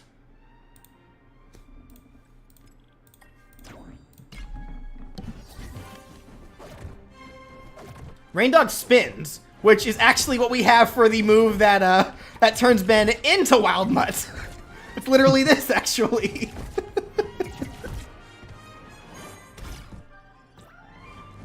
Yeah, this is Rain Dog side attack.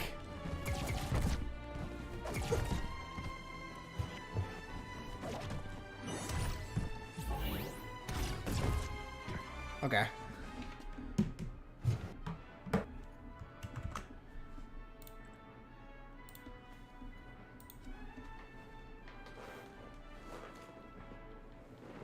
What about Jake's? Well, Jake's is going to be something different entirely, though. Because Jake's is just made of rubber. So maybe, like, Wild Mutts can literally be kind of like this, like, he doesn't go very far, but he can kind of do, like, this lunging, like, double claw slash straight down. Like there's, like, rawr! Kind of like that. So it's kind of pounce-like. So he gains a little bit of forward momentum.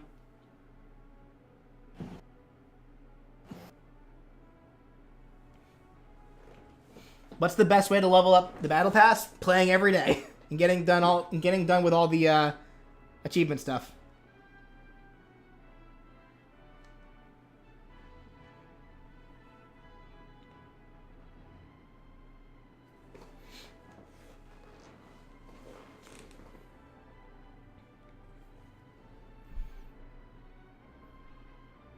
Check Taz.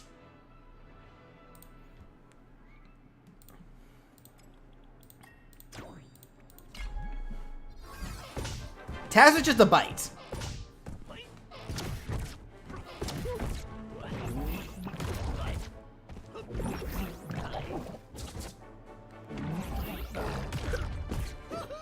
Yeah, Taz just bites for his side air.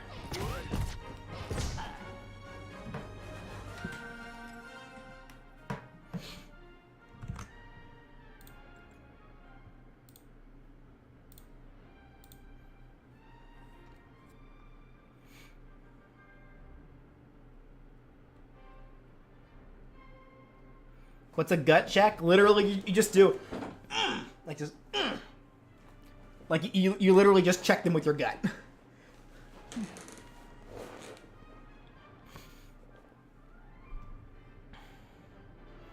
Okay. Does a pounce like lunge while swinging both claws vertically down. Okay. Diamond Head. What's Diamond Head's side air?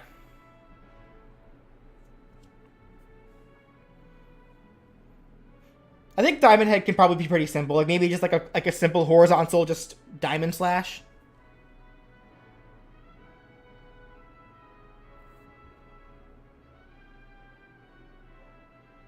And sorry to do this to you, BJ, but I have to start getting ready for work. No.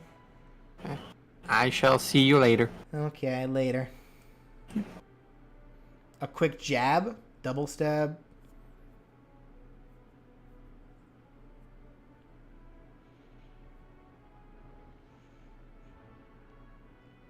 I'm seeing a lot of people saying the stab, so maybe just like a quick stab.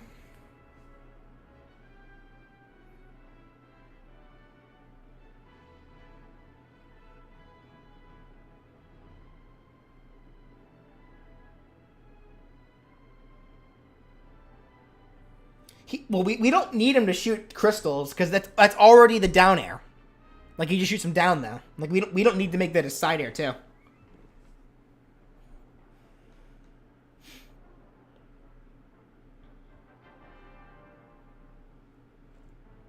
A very long stab.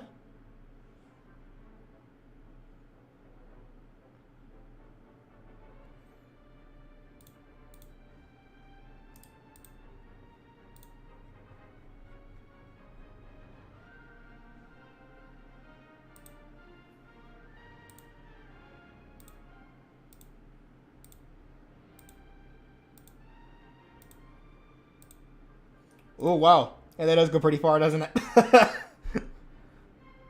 Do we want to give him like a really long stab? That'd be funny.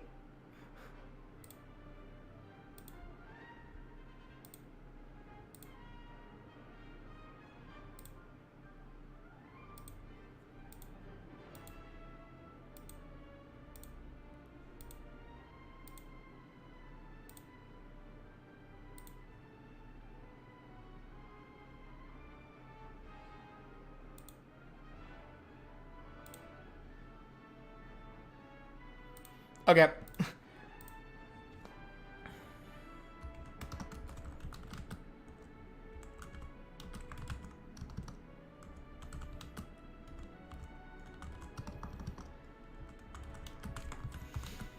All right. Heat blasts. Aerial side. What do we want to do for that?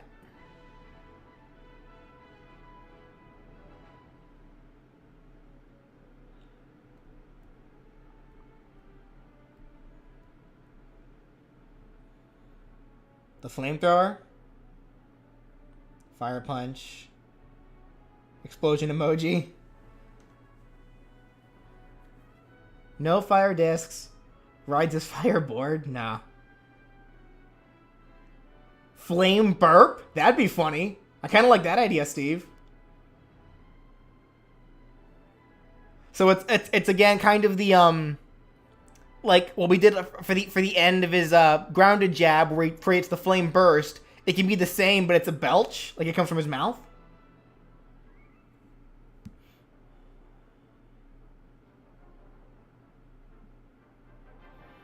Because some of you kept bringing up dragon fire. Because he can actually breathe fire, right?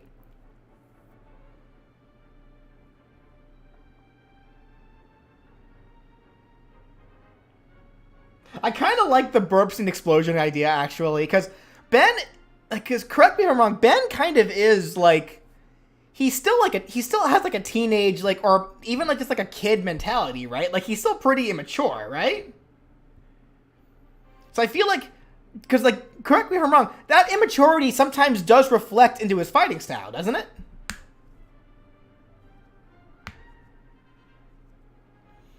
Which side airs would you be able to charge? Good question, actually. That is something we should actually go over. I feel like this one should be chargeable. Can charge it.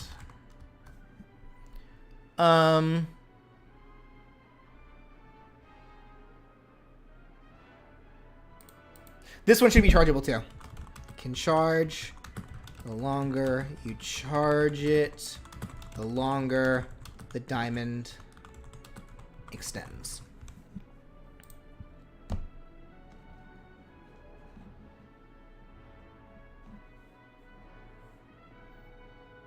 Well, early on, Ben gets more mature later on. And yeah, I'm sure. But there still has to be a certain amount of, like, I guess, like, the themes of, like, a kid in his fighting style overall. I kind of like the flame burp, honestly.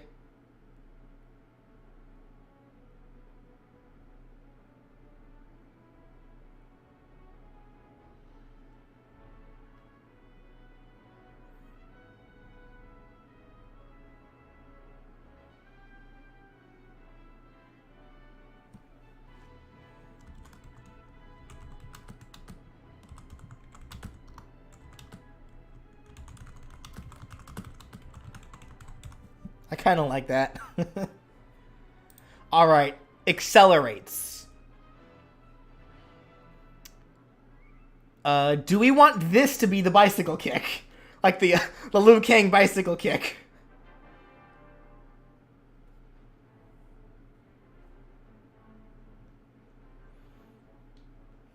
Yes, I am winning, Dad. Charge feedbacks? Nah, I don't think we need to charge feedbacks. I get the idea, but nah, not in this case. We want to do the bicycle kick? Okay.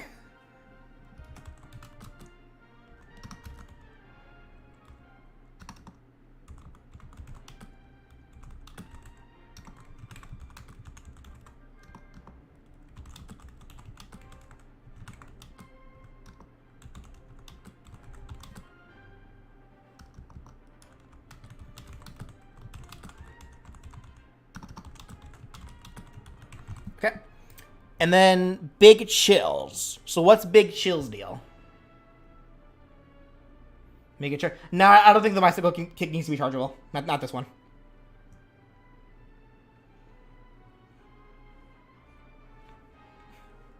A wing clap?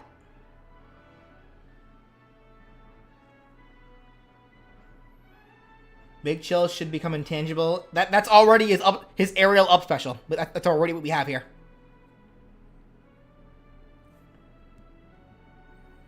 Something with his wings. Flaps his wings forward to create a wave of cold air. Can he do that? I don't hate that idea. That's not a bad idea.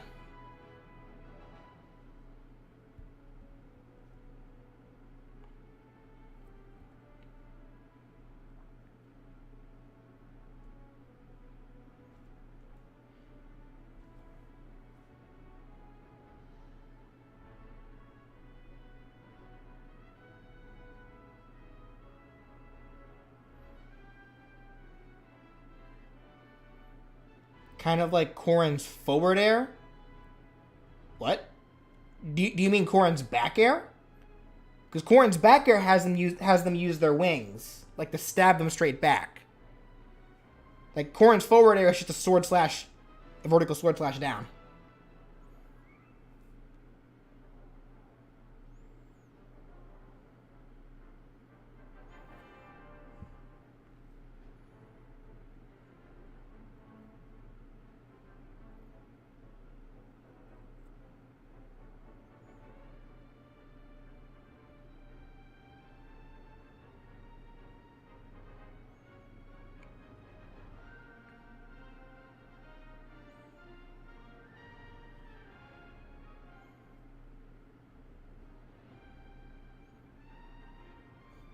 Big Chill's wings are kind of fragile.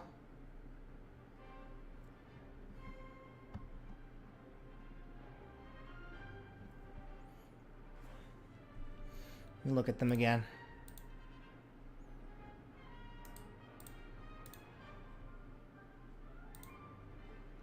Oh yeah, they do kind of look almost. They're very bat-like. I mean, well, he also covers himself with them, I guess, too, here.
He could blow cold air forward by flapping his wings. Because I'm seeing a lot of people say that, and again, I don't hate that idea. That kind of reminds me of Charizard's original forward air back since like Brawl, where he literally where he kind of claps. He doesn't really attack with his wings. He kind of like thrusts them forward to create like a heat wave that blows forward. Are we saying that maybe he should do something like that? Like kind of flap his wings forward really hard, causing like an icy air gust to blow forward?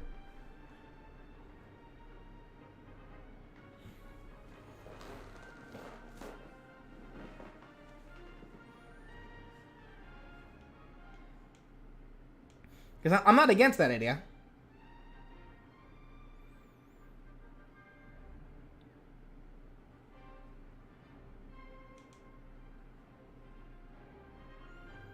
Yeah, but he breathes the ice air? That kind of defeats the purpose then.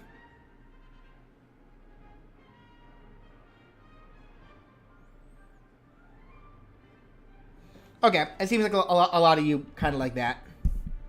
So, flaps his wings forward to create an icy gust that blows ahead. Adds an ice stack. And I should also mention for this one. Adds an ignited stack. Okay. And that does it for the attacks. So I guess then going over everything, I'm going to read everything back. And kind of go over everything for you guys.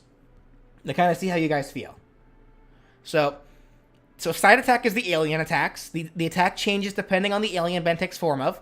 Has 4 arms. He starts with a rapid jab punt fist barrage, which ends with a 2-handed uppercut. As Humongousaur, he does a hook punch for the first hit, and then a horizontal tail swipe for the second hit. As Cannonbolt, he does a gut check forward. As Wild Mutt, he has a 3-hit jab. That he does 2 diagonal claw slashes downward, and then ends with a lunging bite. As Feedback, he fires a slow-moving energy ball projectile that can stun foes if it hits them. I don't care that... I really don't care whether or not Big Chill is genderless. Ben is a boy. So, that's who this moveset is referring to. Ben. Anyway. Like, no need to get all semantic on me, guys. Diamond Head, 3-hit jab. Overhead diamond arm slash. Which goes into a horizontal diamond arm slash with the other arm. Then ends with a diamond arm stab with the first back with the first arm. Heat Blast, 3-hit jab, a straight fire punch that adds a stack of Unite, to a body blow fire punch with the other arm, which adds a stack of Ignite, and then ends by bringing his arms together to shoot a short range flare burst from his palms. Should add that actually. From his palms, which adds 2 stacks of Unite. Accelerate, automatically rapid fires a ton of kicks straight forward while slightly moving forward, and then ends with by dashing forward with a quick claw swipe attack. Big Chill does a clawed palm thrust, which ends with a sweeping claw attack uppercut, which adds an ice stack. And then Upgrade shoots a simple laser beam burst from his eye. Then for the aerial side attacks. Forearms, there's a chargeable double hammer punch that can spike. Humongousaur simply does a spinning tail swipe. Cannonbolt still does a gut check. Wild Mutt does a pounce-like lunge that actually does move him forward while swinging both claws vertically down. Feedback fires, same as the ground, fires a slow-moving energy projectile that can stun foes. Diamond Head can do a chargeable long-range diamond stab that grows longer the larger you charge it, or the longer you charge it. What do you mean double hammer punch? Well, a hammer punch is when you do like this. So you hold your hands together and literally swing them down like that. So it's a double hammer punch because he has 4 arms. So 4 arms, so if 2 arms each hold together, it becomes double. Anyway, Heat Blast charges a fire belch that can add a stack, an ignited stack. Accelerate has a bicycle kick forward that actually does slightly move him forward and deals multiple hits of damage. Big Chill flaps his wings to create an icy gust that blows ahead, which can add an ice stack. And Upgrade simply fires a laser beam burst from his eye. For the other moves, it actually transforms Ben into the aliens. Forearms is neutral attack. Does a powerful clap attack forward. This creates a shockwave. This shockwave nullifies projectiles. This move has super armor while in use. Getting hit by the hands directly breaks armor. When fully charged, the shockwave is bigger and opponents knocked away can be knocked into other opponents or teammates aside from your own teammate. Up attack is what turns you into Humungosaur. He transforms while also doing an uppercut attack above himself. The longer you charge the move, the bigger Humungosaur will be when the attack is released. He then reverts to a default size afterwards. This move has super armor. Down attack is Cannon Bolt. He curls up into a ball and rolls forward a set distance. The longer you charge this move, the further he rolls. If he rolls into a wall or another player, he ricochets off into the opposite direction, extending the roll time. If he rolls off stage, he'll start to fall with forward momentum, but this can be cancelled. He has super armor while rolling. Aerial attacks, transforming attacks. Neutral attack is Wild Mutt. He curls up into a quilly ball and rolls several times in the air. Up attack is Feedback. He stabs his antennas upwards so that they discharge electricity. This move can be charged to deal more damage, as if he's amplifying the electricity. Downward attack is Diamond Head. He shoots diamond shard-like bullets straight down. These shots deal quick but minuscule damage, but are good at gimping foes. If you charge the attack to full, he shoots a giant diamond chunk straight down.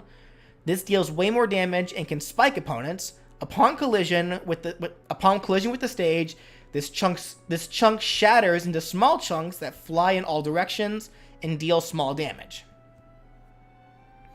Then for his specials, neutral special is Heat Blast. On the ground, tapping the button makes him shoot a fireball projectile forwards. These fireballs deal moderate damage and knockback.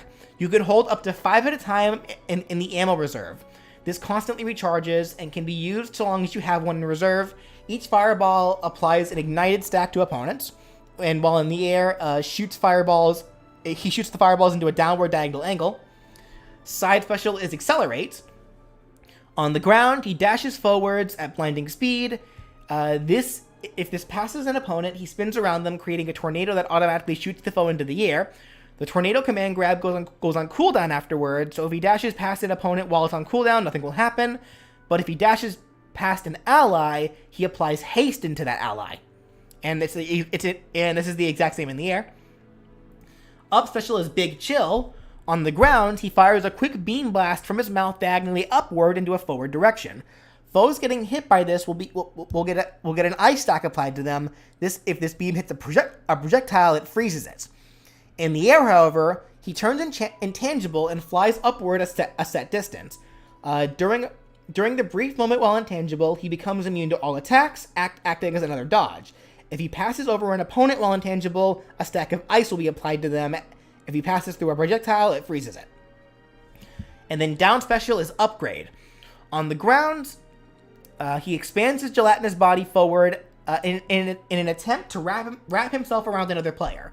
If this hits an opponent, it deals small but constant damage while they're trapped inside his body, and it applies Weaken to them.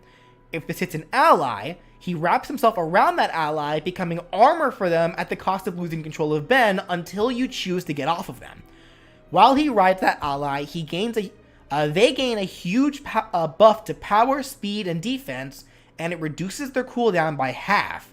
After he gets off of the ally, this move goes on cooldown.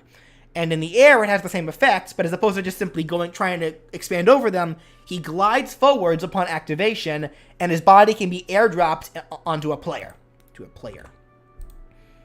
So I guess, in terms of the attacks, how does that all sound?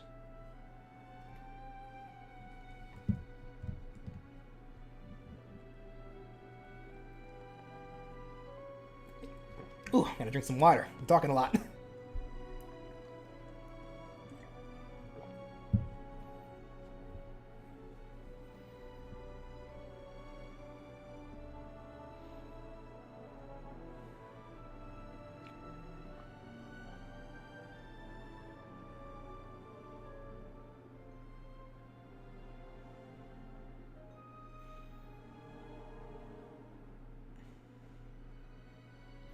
But what happened if you tried to do the side attack as Ben? Nothing. Nothing at all.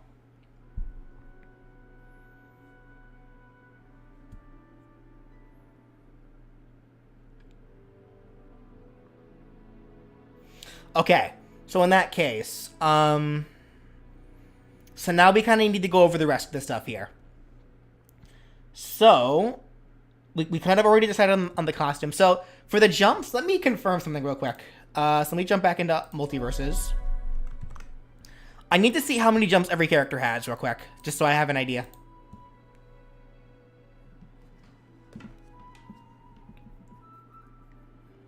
Because I think that the number of jumps changes between each character. But we need to see for sure.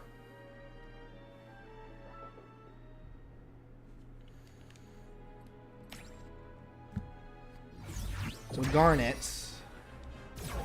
Oops. 1, 2. So she has 2 jumps, and this counts as the same in the air. So yeah, what's interesting is that you have 2 jumps, but this also counts towards air time.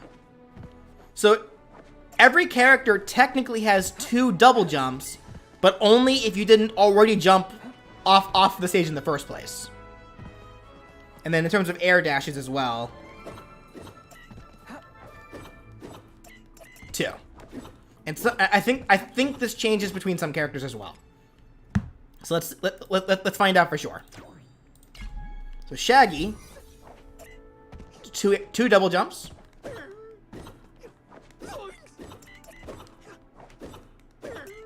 Two air dashes. Batman, 2 double jumps, but he has the ability to glide. So that is something to keep in mind. And he can glide after each jump, too. 2 air dashes, okay. Taz, 2 double jumps.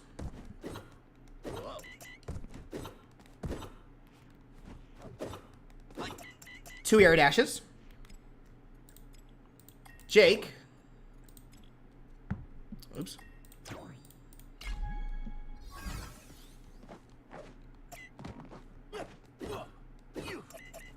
Yeah, so it looks like almost every character has 2 jumps. What changes is the height of the jumps, yeah.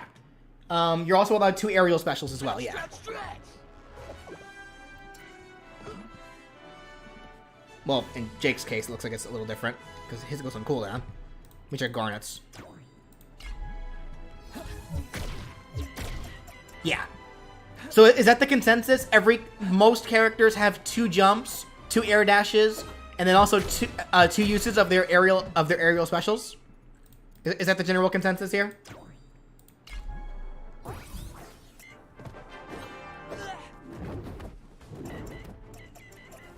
That does look to be the case.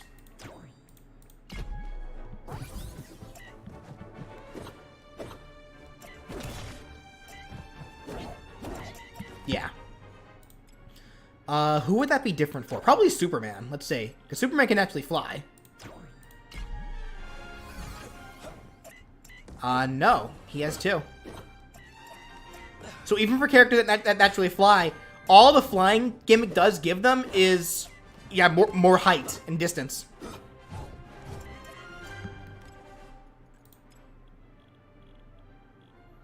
So the real difference... Okay, so every character should have 2 jumps.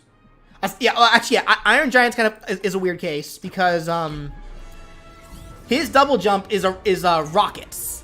So he has he has a gimmick with his jumps. He has rocket fuel. So that's something to keep in mind for him too. I don't think we really need to worry about this kind of thing for Ben though. In this case.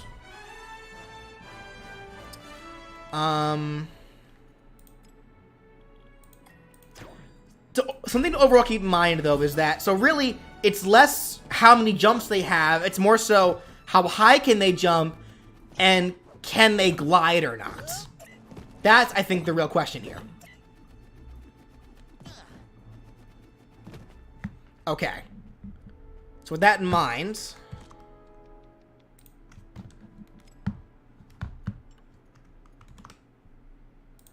Alright, so I think I kind of need to rewrite this list a little bit. So it's less that he has jumps and crawl.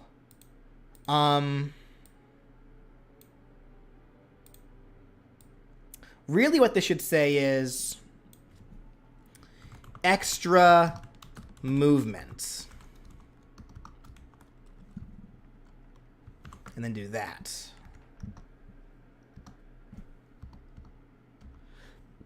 Excuse me. As a makeshift crawl. So something I do want to keep in mind as well. While I don't want there to be too much with the aliens, obviously each alien should have kind of their own aesthetics to kind of, you know, make the idea of being able to transform into all these aliens kind of worth doing. So, if we keep that in mind, let's do this then, actually. Each alien has their own unique properties. Forearms.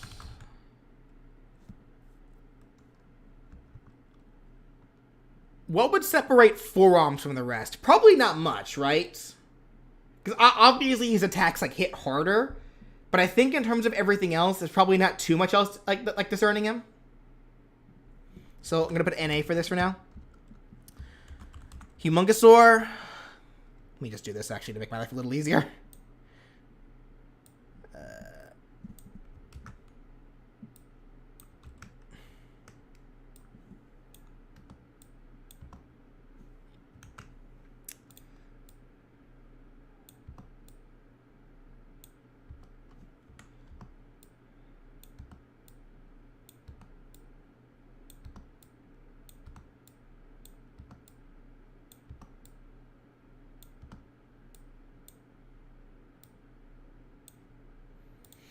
So I'm gonna put it. Okay, so NA for this for now.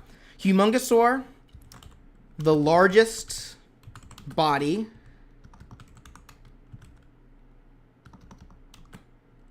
with the largest weight. So while he's in Humungosaur, he's the hardest to kill. Wildmutt can climb up walls. Every character can climb up walls, so that is moot. Every character has the ability to wall jump. Thank you for reminding me, guys. There we go. Okay. Yes, every character has the ability to wall jump and slide down walls. So wall climbing is moot. That's not a thing. Because every character can do that.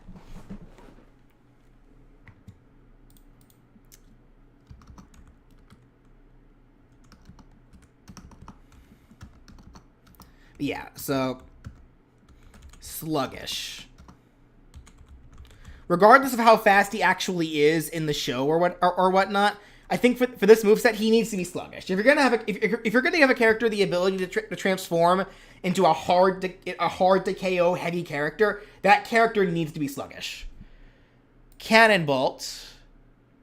Gonna say NA on this one for now as well. Wildmutt. Wildmutt should have the highest jumps. Oh, actually, you're right here. Can't jump very high.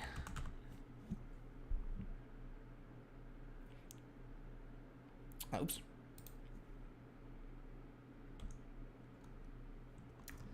Always forget letters when I'm typing things. Sorry, guys. Anyway. Will Gray Matter be able to jump? No. Only crawl. As soon as you try doing any other action aside from crawling, you transform back into whatever you just were. Cannonbolt can't jump either. Cannonbolt is terrible at walking, like literally. Okay, fair enough. Alright, in that case. Sluggish.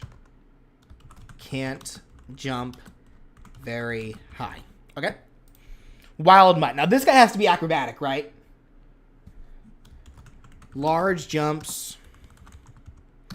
I'm also thinking for Wildmutt, because of the nature of Wildmutt's like sonar deal and his radar deal, I'm thinking Wildmutt should maybe have a naturally like slightly longer dodge invincibility.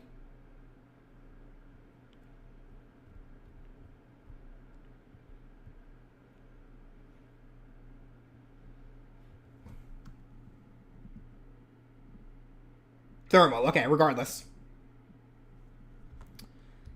Fast dodges and longer dodge window, or dodge invincibility window. I misspelled invincibility. There we go. Okay. All right, feedback. What would separate feedback from everyone? Like, would feedback just kind of be an NA as well? Like, you'd be kind of just normal?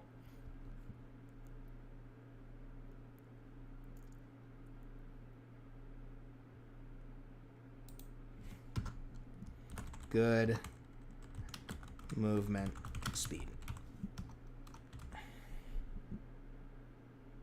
Yeah, okay, so NA for feedback. Diamond Head.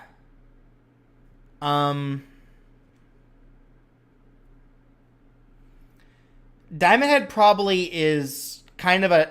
Diamond Head, I imagine, probably is kind of a hard character to kill because of the nature of his hard body.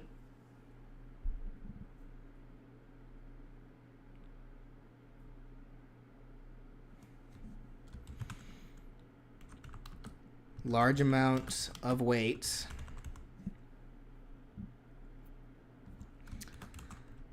Kinda sluggish, I'll put. Like, he's not, like, as bad as, like, Humongousaur or Cannonball, but he's kinda sluggish.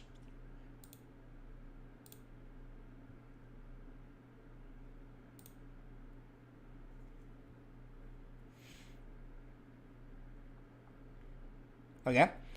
Heat Blast.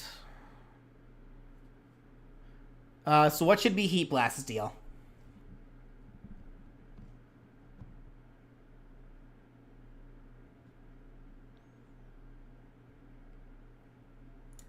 Have a glide. So I'm kind of thinking we should save the glide for Big Chill.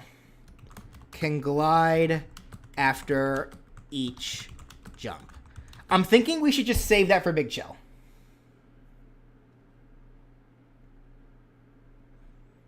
Like, I get that Heat Blast can fly, but, like, I think we should just save that for Big Chill, specifically.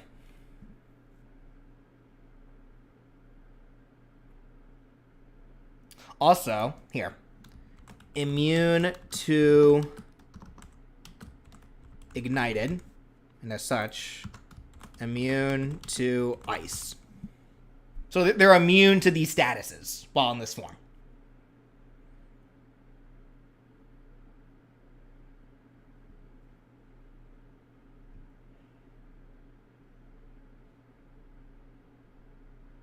Oh, you think that Heat Blast should have a similar kind of jump to Iron Giant? I don't know. I get it, I do, but I feel like for balancing reasons, probably not.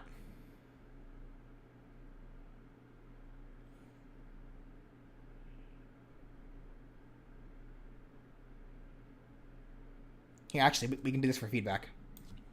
Immune to shocked.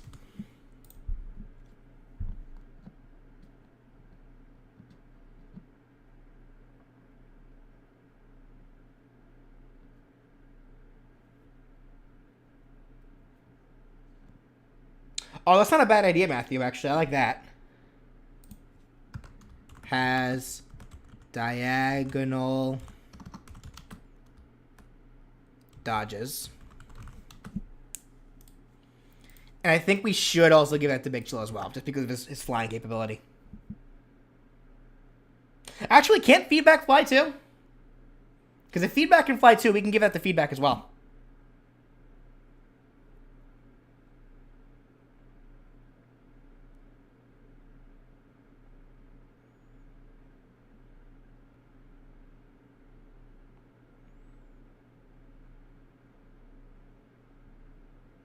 Kinda.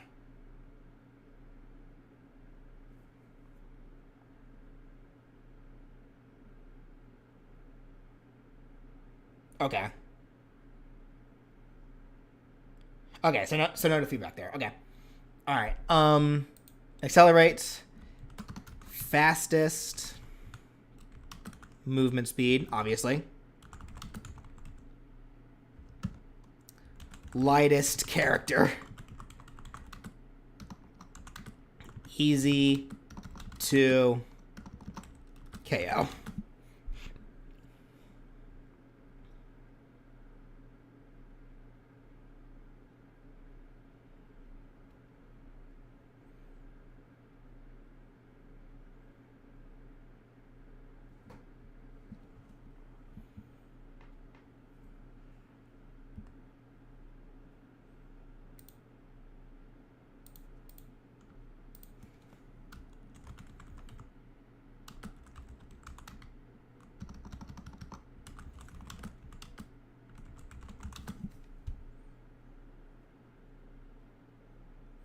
Big Chill is not that durable, so Big Chill should also be... I guess that makes sense. Fairly light character. Easy to KO.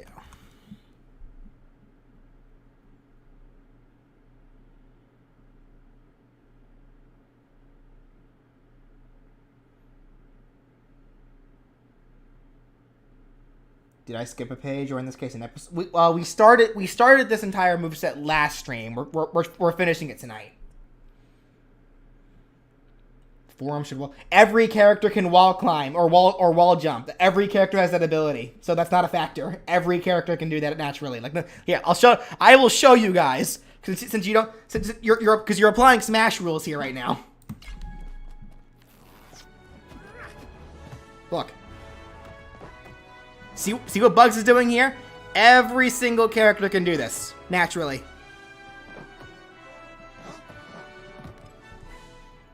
Like, even if it's just a Velma, a character who was not acrobatic in the slightest.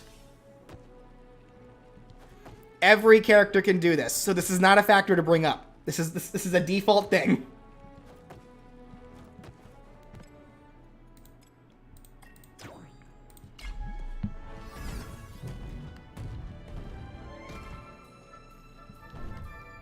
In fact, the Iron Giant just sticks to the wall. He does eventually slide, but he does stick to it. That's interesting. I didn't know that.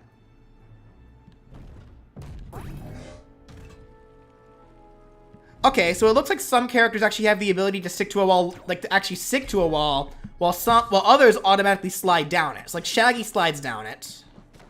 Now I'm curious actually to see who and all does what. Batman slides.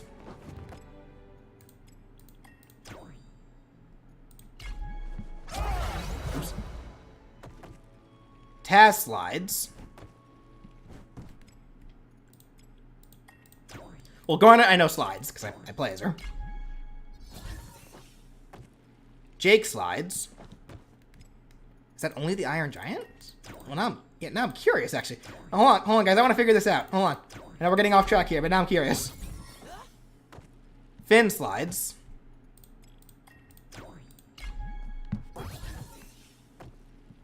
Arya slides.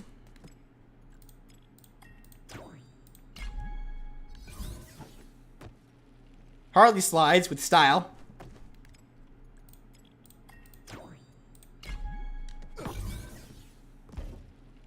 He sticks to a basketball.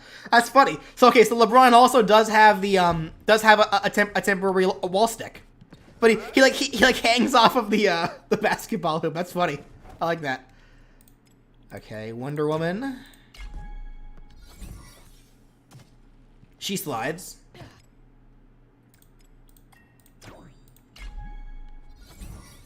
Superman slides.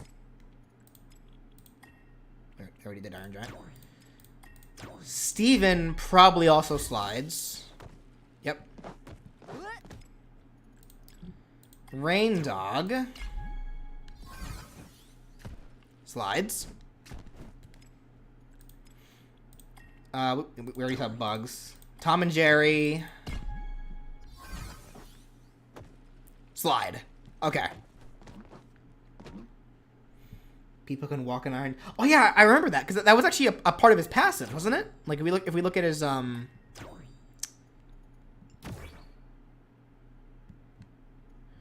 fighters can walk along giant's shoulders like a platform while he's in wall cling. Yeah.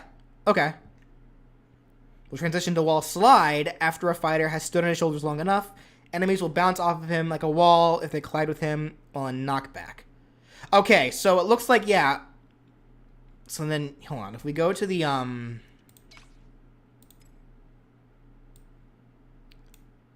yeah. So there is, in fact, a difference. So this wall slide, act of slowly descending along the wall when pressed against them, act of holding onto walls when pressed against them. Okay. So now we know. I'm glad we checked this now. So we need to determine then which aliens slide or which aliens cling. Now I'm seeing a lot of you say that Wild Mutt should cling, so we'll put that for him.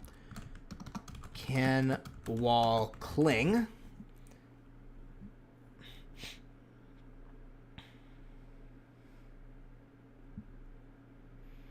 Wild Mutt should stick and climb up the wall. No, he doesn't need to climb up because every character can already climb up with their wall jumps. So he doesn't need to do that. They already do that naturally. Why Humongosaur?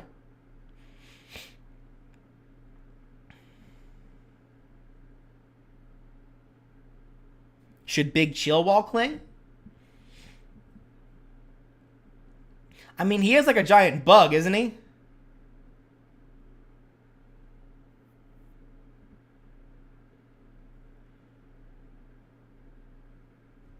See, now all of you are suggesting literally options for literally every character to be able to wall cling. I'm gonna say no to that. I agree with Walnuts. Maybe one more character, but that's it. And I'm thinking probably Big Chill. But I don't think we should let every single alien wall cling.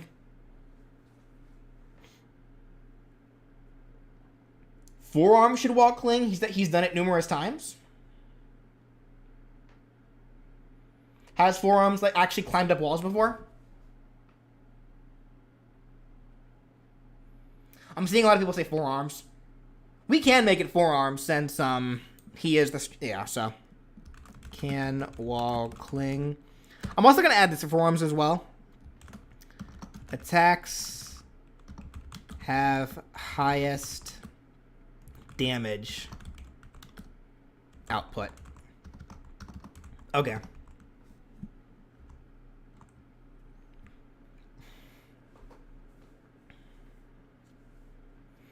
All right. So I guess how does this all look in terms of the past? Like, oh wait, we still need to do upgrade. So what would upgrades passives be in general then?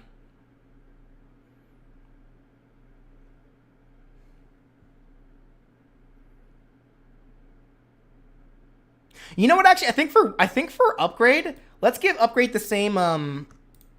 Maybe not faster dodges, but longer dodge windows. Referencing the idea of how upgrade is able to kind of like morph its body. Like morph his body to literally like let things pass through him. So maybe not faster dodges, but longer dodge windows.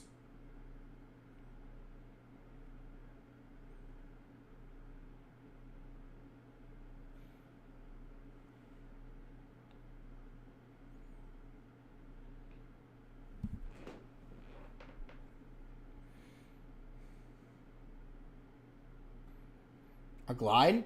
Well, it kind of already can if you use the down special in the air. So.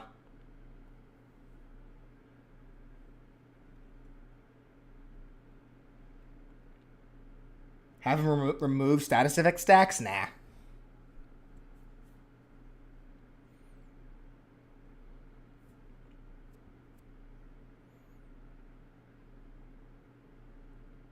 You think upgrade should be kind of sluggish too?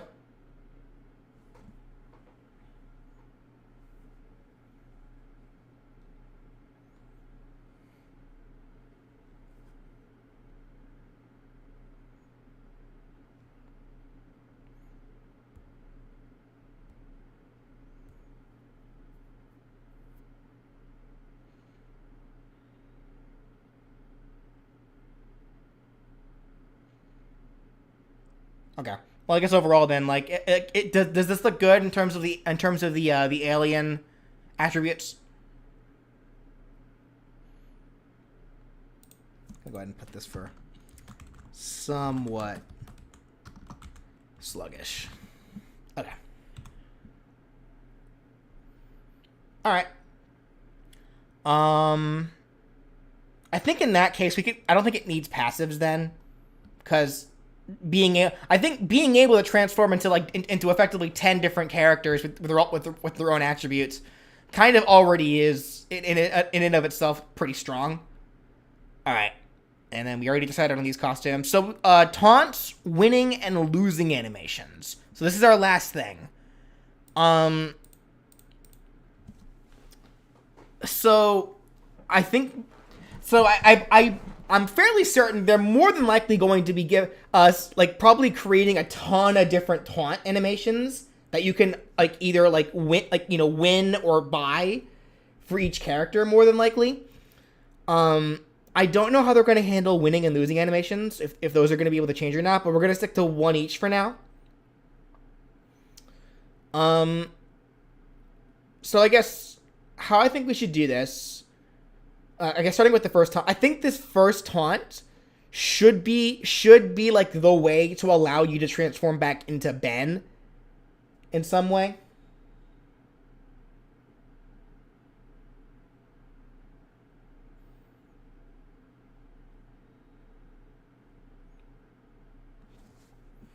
It's hero time taunt.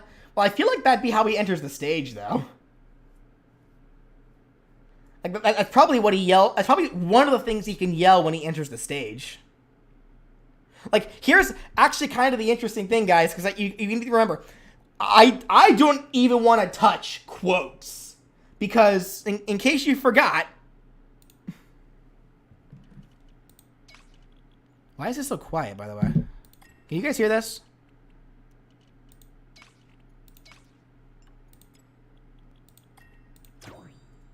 You guys can hear this, right? Or is it too quiet?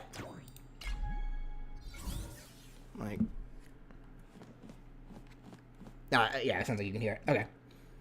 But yeah, so listen. I've been doing this since before you were born. I will destroy you gracefully. 2 for the price of 1. Gauntlet, do not fail me now. I am in perfect harmony. I've been doing this since before you were born. Party time. Gauntlet, do not fail me now. Do you hear how many different quotes she says for the same taunt? We are not touching quotes. Let's just think of taunt ideas for now. Sound good to you guys?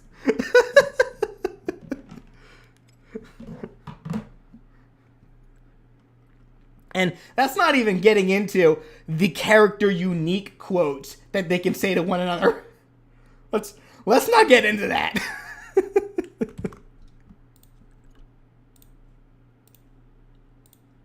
All right. So I think for this first Ben taunt, let's think of a taunt where he turns back into into the human form. So, his Omnitrix should time out.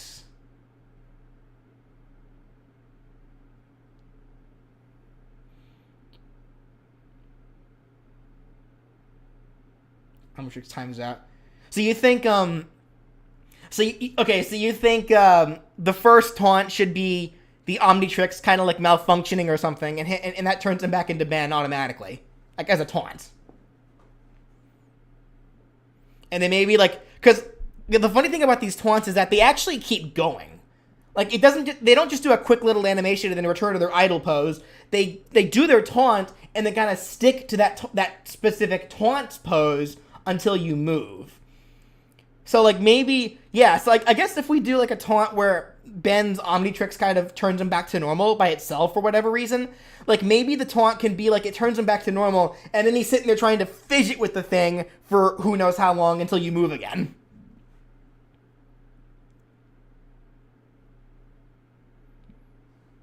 How does that sound as a default taunt?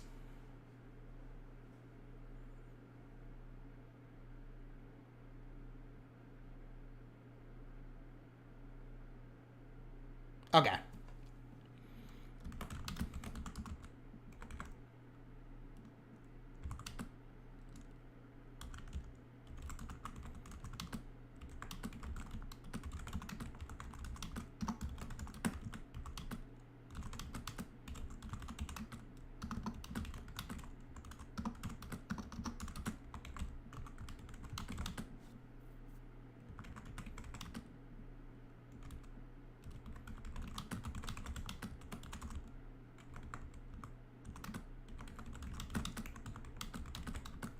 Okay.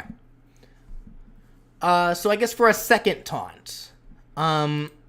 So what do we want to do for a second taunt? Now, I saw some people earlier bringing up how a second taunt could potentially transform him into a bunch of random aliens that maybe didn't make this list, and they do their own random little poses.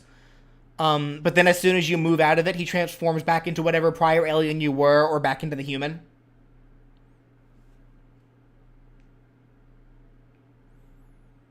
So yeah, even like Alien X could show up in that. So think of it like the Pac-Man taunt from Smash, where he holds out his hand and a random pixelated item shows up or whatever. Like he can just transform into like whatever out of a small pool of aliens.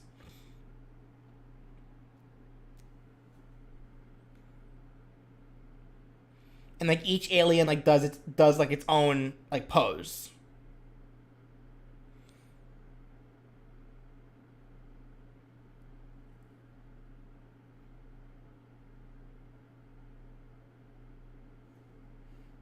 Okay.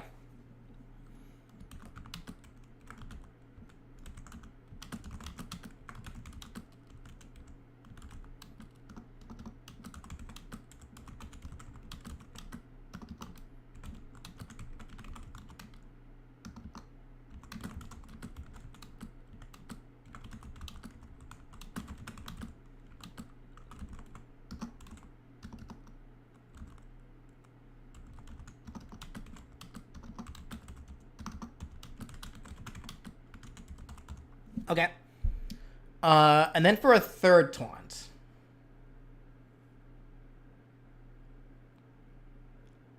Has to be a Wrath taunt? Well, that's just a part of the second taunt. He could turn into Wrath for the second taunt. Like, just that can be one of the random aliens he turns into.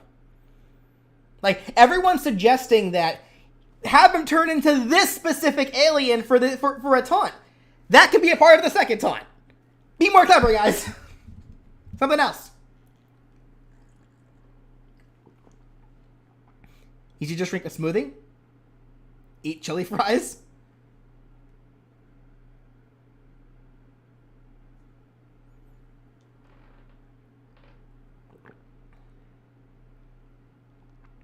Sits down and plays Sumo Slammers? What's Sumo Slammers? Is that a video game?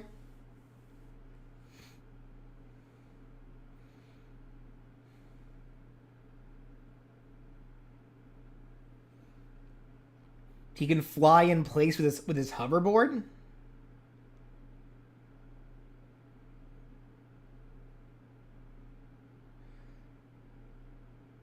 Come to think of it. Hold on a second. Let me check something real quick, guys. Let me check something real quick.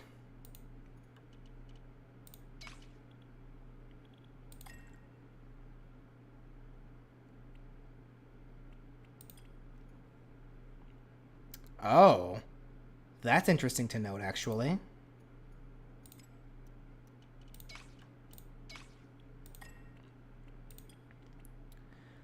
Okay, we're actually going to stop there. Because currently the game only has 2 emotes per character. I know they're going to more than likely add more in the future, but I think that's probably where we should stop then. For taunts, anyway.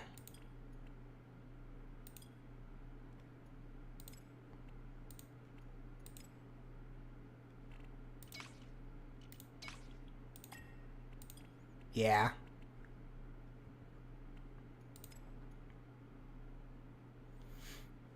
We can have a sticker for Ben. I'm not going to get into that territory.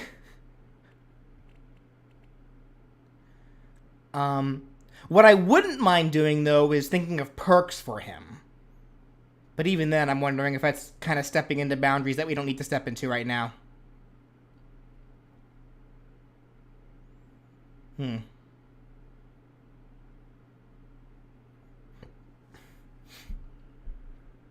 Iron Giant has 3 taunts?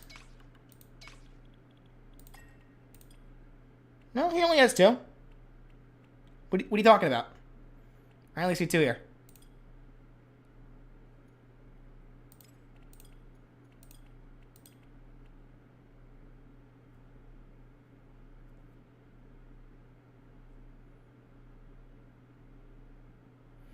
It shouldn't time out because it wouldn't make sense for him to freely transform. Well, it's just a taunt.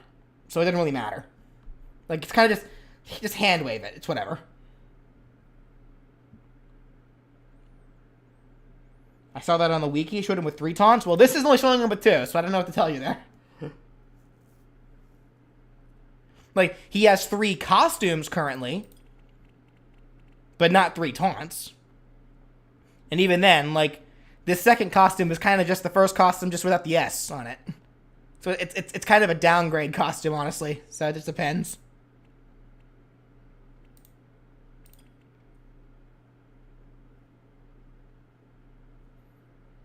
Okay. All right. So yeah. So we're only gonna do 2 taunts then for now. All right. So then what should we do for a victory animation?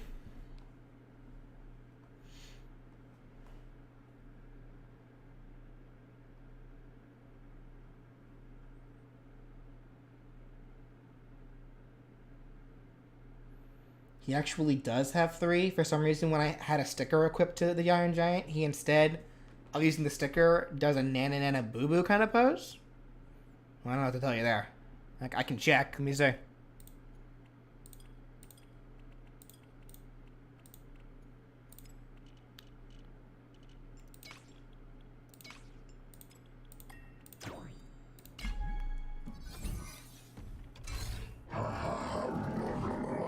That's interesting.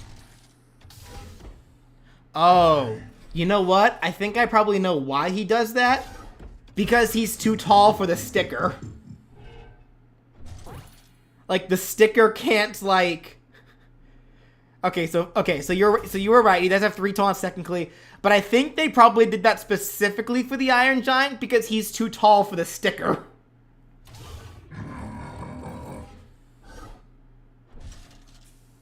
That's interesting. Huh.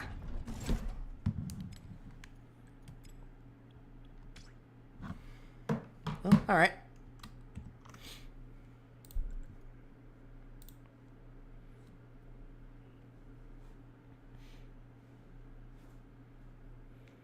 Celebrating with Gwen. Let's keep other characters out of it, if only because those other characters could or may end up getting, you know, these what-if movesets as well. So let's try to keep it strictly, like, to ban.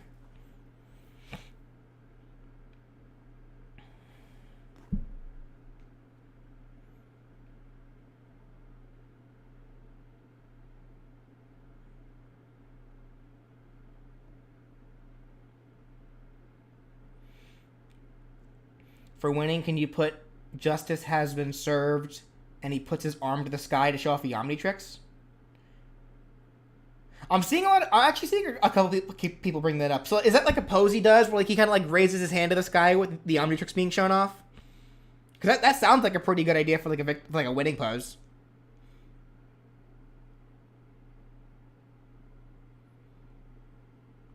Okay, so do you guys want to do that for like a victory pose?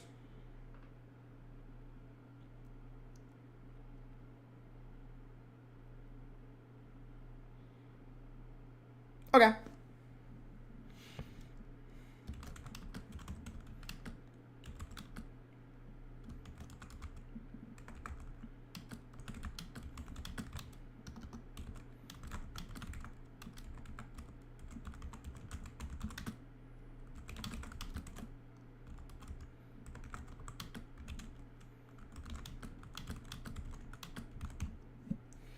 Alrighty then.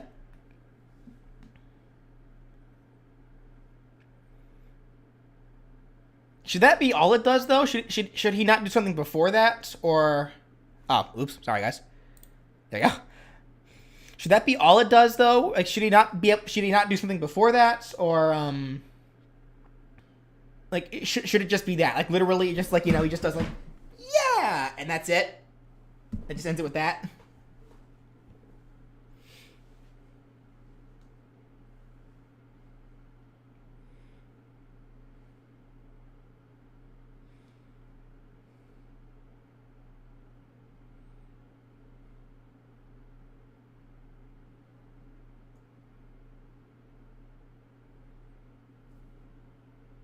Okay, fine as is.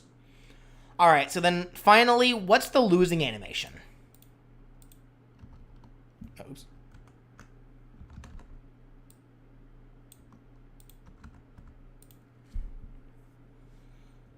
Turns into the worst.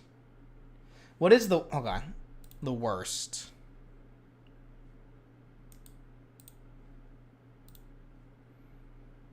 Ugh. That is the worst, actually. What is that character? What is that design?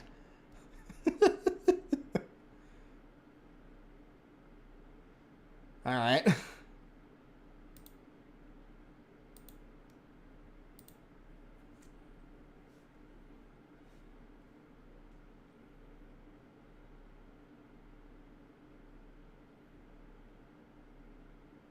Oh, yeah, you're right there.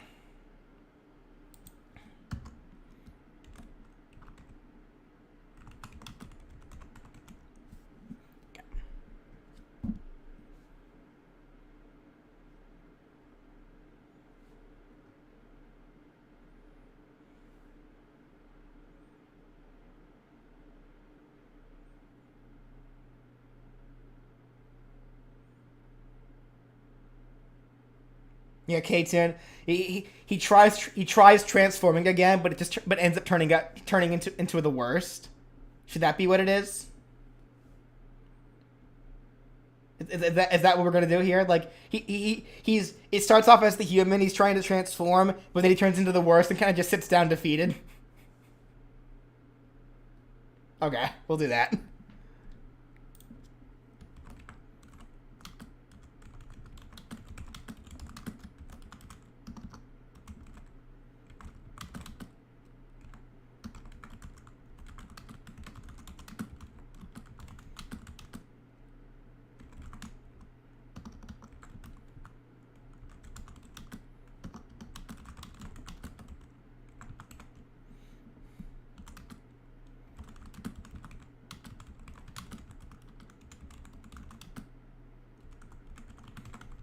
Okay.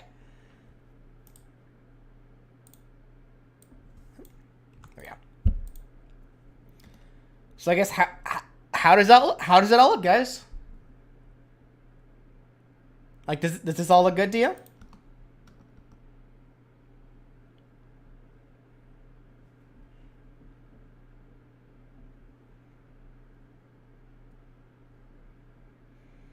Cause like the overall moveset, because like I guess it's done, unless you guys have anything else you think should be added. Up chalk as a separate taunt? No, up chalk will be in this taunt, the second taunt. There you go. So no perks. Okay, so do we want to do perks or no? Like is it because so far I believe every character gets 2 perks. And sadly, I'm actually not that familiar with all the perks just yet. I'd have to go to the wiki and try to find that out.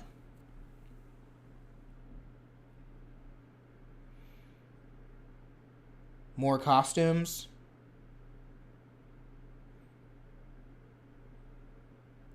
Albedo and Ben 20. Okay, let me look those up real quick, because Albedo. So what's Albedo? Interesting.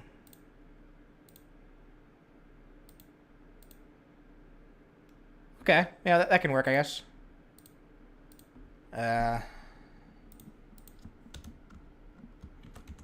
Beto. And then Ben 23? What is Ben 23?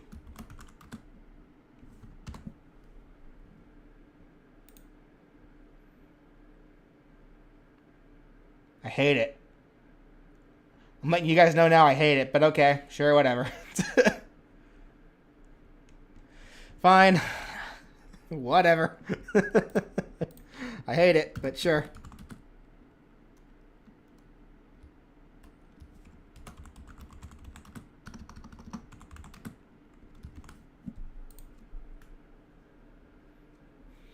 Gwen Ted? No, Gwen. Let's not have Gwen.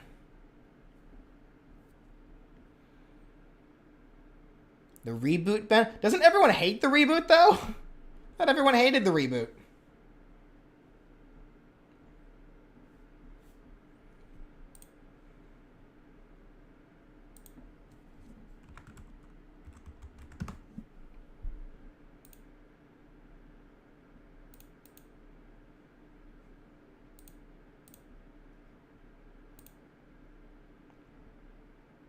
You sure?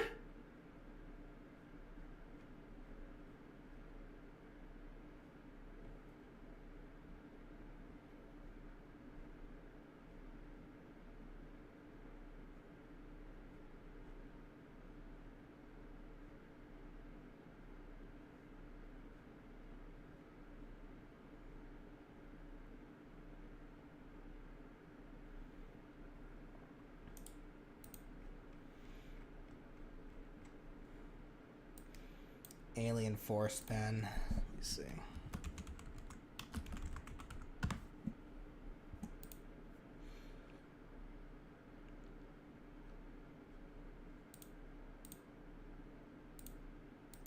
So that's when he's a teenager.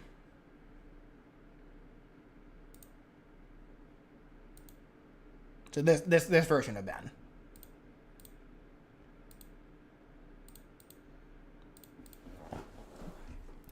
I mean, honestly, I don't see why not, if only because, again, you don't control the human. The human costume may as well be like an extra aesthetic. You're controlling the aliens. So why not? I don't see why not.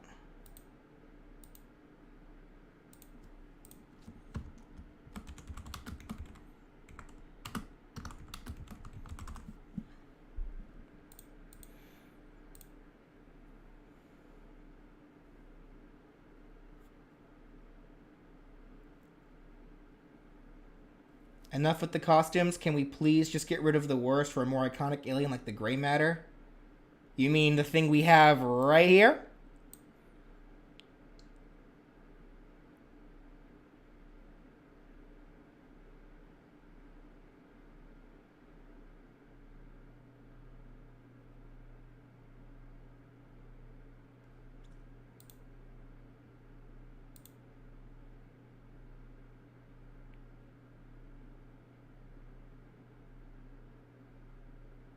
Anyway. All right. So I guess that's probably enough costumes for now. So then, I guess getting back to it, do we want to do perks or not? I'm going to make a poll for that real quick, just so we can figure this out sooner.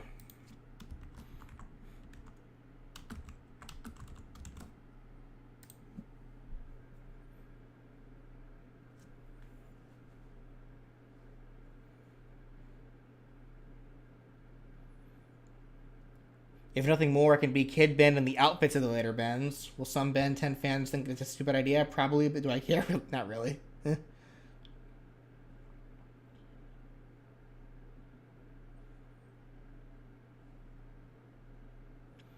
Never played Multiversus? Okay, let me show you. So perks, I have to show Garnet because. So perks are kind of are this stuff. So so generally each character gets two kinds of perks. They get either, let's do this. So they get either a list of like kind of a personal list of universal perks that each character unlocks naturally, but can be taught and equipped to other characters. But I don't think we need to worry about these. These are the perks that people are really talking about. Signature perks. These are character-specific perks. So, like, for Garnet, for example, she has a perk here that makes it where, if she applies Shocked to enemies, she gains a natural stack to her Rhythm buff, which normally she can only activate by using her neutral special. This other perk here is a marker where whenever she uses her side special Rocket Gauntlets, it'll spawn a star marker, which can normally only be activated by using her down special. So that's kind of an example for that. And like I know there's other examples as well. Like if we look at Shaggy here, it's like one of Shaggy's perks is Hangry Man. If Shaggy has a sandwich equipped, he can quickly charge Rage at the cost of eating the sandwich. Or one last Zoinks.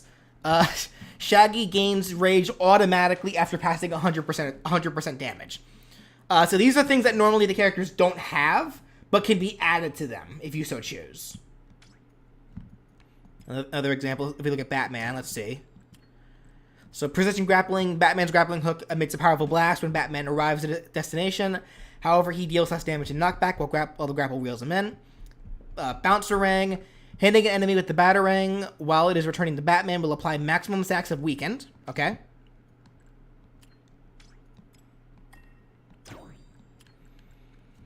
Iron Stomach for Taz. After Taz eats a projectile, he will burp an anvil, an item, instead of the projectile he ate. And then I gotta get in there. Taz's allies can jump into his dog pile, giving it more damage, more knockback, longer duration, and armor. Stay Limber. Jake's house ability bounces back into the air after hitting the ground. Sticky. Enemies that touch Jake while he's stretching are briefly stunned, making them easier to hit with his buttons. Because of course. Going out of business, all the items in Finn's shop are discounted by 200 gold for 10 seconds after Finn's ally is wrung out. The discount is permanent after Finn reaches 100%. On the house, generates a free gem after connecting a fully charged ground attack. So you guys gotta get the idea, right, of what perks are. They're generally supposed to be like the equipable optional buffs for characters. And looking at the poll, it looks like you guys do want to do, in fact want to do perks. Okay, so we'll do, so just like how currently, I'm sure more than likely more perks might be added for characters, but I think for now, we'll just do 2 perks at a time. So let's get back to the list. Okay, so what kind of perks are you guys thinking you want to see for Ben?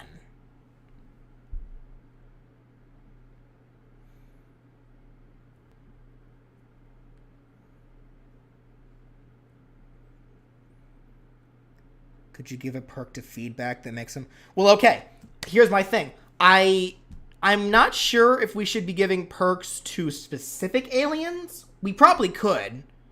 Because there definitely are perks that, some characters definitely do have some perks that are specific to certain attacks.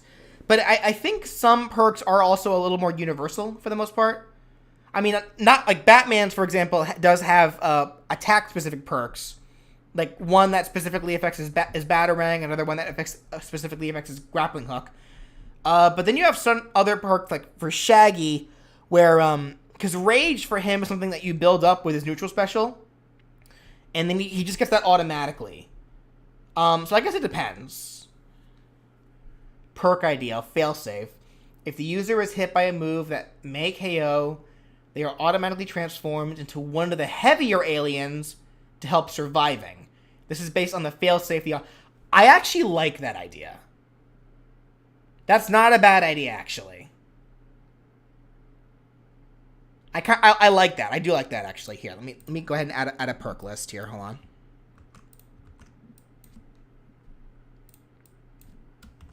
Perks.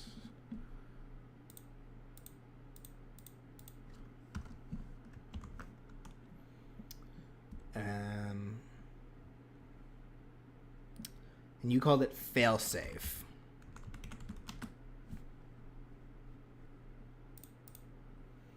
Well, I'm not going to put... Hold on. Before I do that, let me just do this.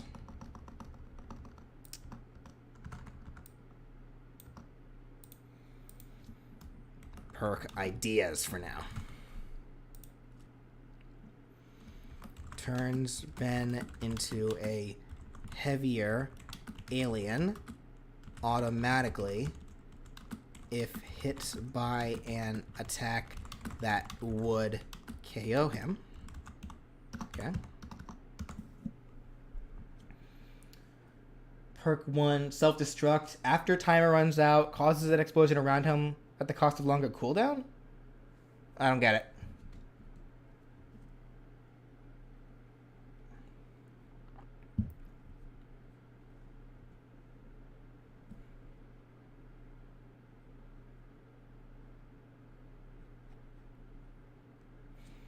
Actually, a lot of you seem to really like the failsafe idea. Okay. Omnitrix defense system. Ben will unleash a super damaging blast all around him when his damage reaches 100%. I don't know about that. Sounds kind of broken, actually.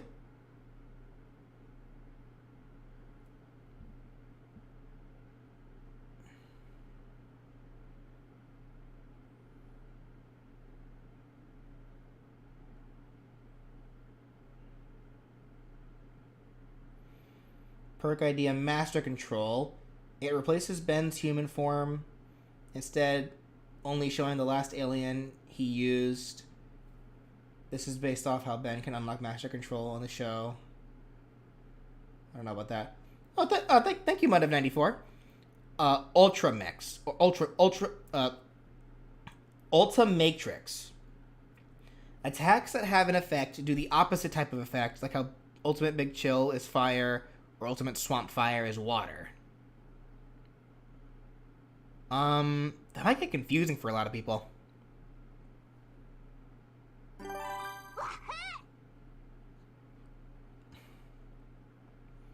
I don't think we need ultimate forms. Not in this case. I think we can. I think we can avoid that. Because the point of a perk is to kind of give an extra benefit to the already existing movesets.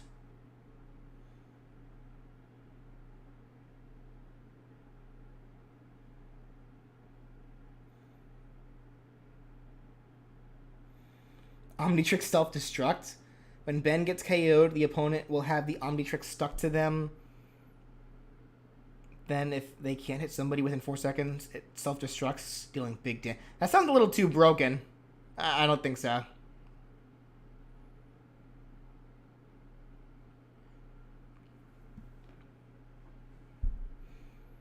Failsafe is only once per stock, right? No, I don't think so. Because if you're reaching a point where you're getting KO'd where you're about to get KO'd anyway, then it doesn't really matter. I mean, equipping a perk like Failsafe effectively turns Ben into more of a tank. So it'd be no different than trying to knock out the Iron Giants. So that's all it does. Oh, sorry.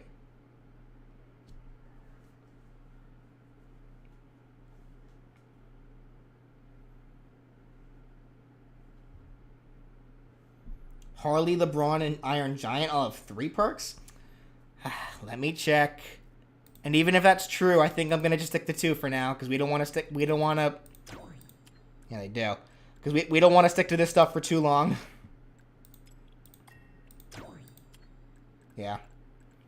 Okay, even then, I'd rather just stick with 2, because I don't want to, because my initial, it's already getting late, actually. My initial plan was to be able to start the drawings tonight. I didn't think we'd finish them, but I was hoping to at least start them tonight. But at the rate we're going, we may have to save starting the drawings for the next stream.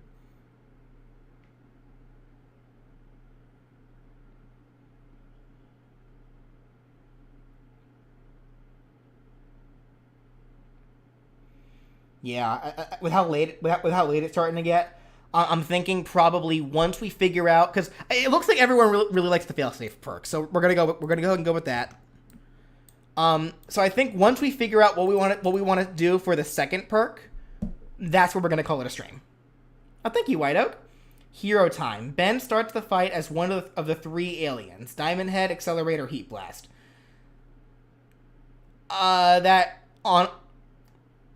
I don't think so. If only because it's already so easy to transform into an alien. So having a perk that just lets you start off as one seems kind of like a wasted perk to me, since he already can just transform at will.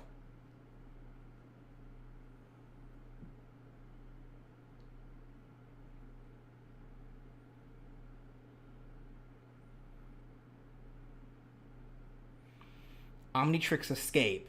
Ben has a very small chance to let loose an alien for a short period when he switches aliens? Is that a thing? Like can alien DNA escape from the Omnitrix?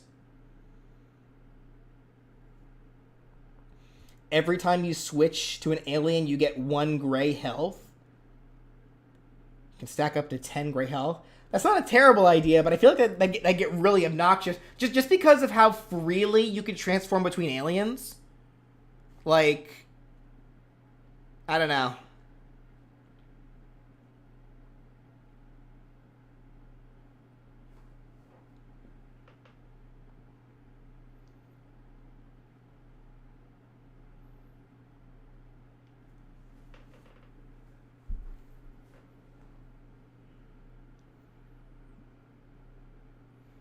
Ben uses a small blast of energy when switching in.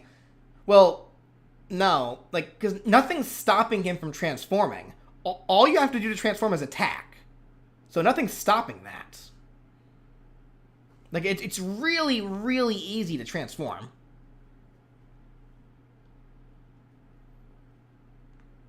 Let me show you. Like, let me just remind you guys how easy this actually is. Like pretend Garnet is Ben. Forearms. Humungosaur. Cannon bolt. Wild Mutt. Heat blast. As soon as I press the button, he transforms. Nothing's stopping him. Like, accelerate. That's how easy it is. Forearms, Humungosaur, Cannon Bolt. Forearms, Humungosaur, Cannon Bolt. Forearms, Humungosaur, Cannon Bolt. Like, it's really easy. So, nothing's stopping him.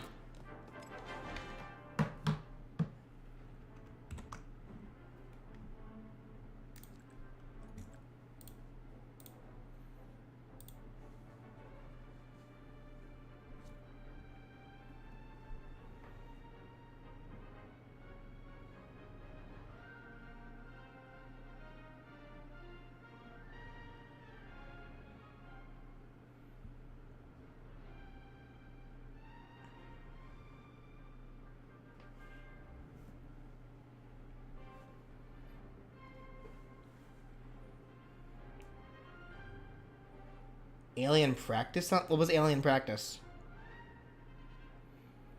Omnitrix malfunction. When Ben transforms into an alien, there's a chance that alien can get a buff or debuff? I don't know about that.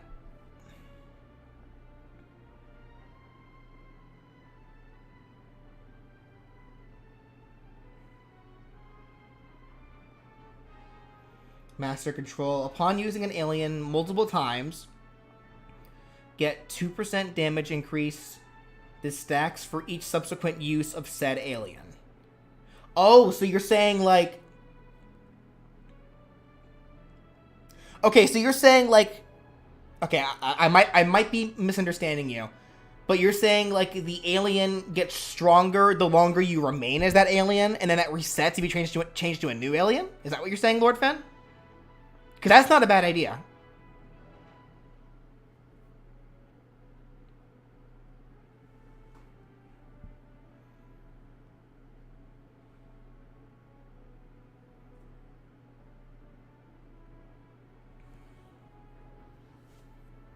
Because that actually isn't a bad idea. Because it's a give and take. Because usually, because the idea for this... Okay, yeah. Because generally the idea for this moveset is that you want to be switching a lot so you can adapt to your opponent's playstyle. But if you have a perk that makes you stronger, if you don't do that, at the cost of not being able to change and adapt as well, that's not a bad idea.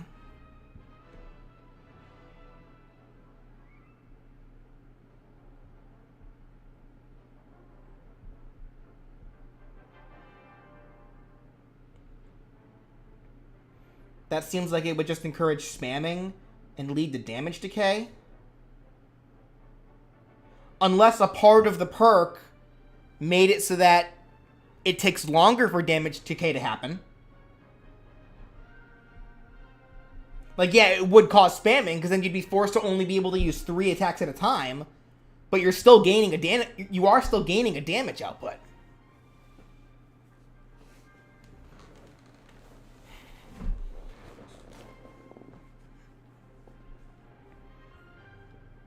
Like, again, it's kind of a double-edged sword. Like, you're gaining damage at the cost of, yeah, risking damage decay and, yeah, not being able to change.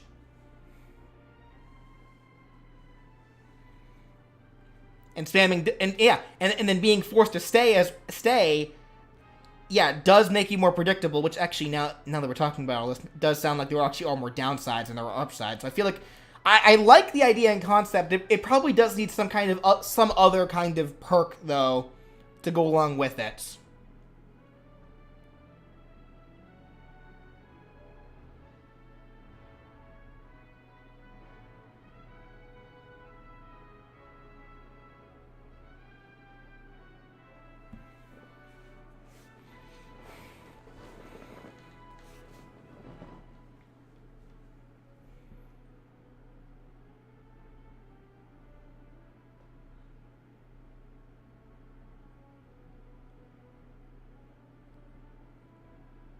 It could potentially just remove the damage decay. You're right.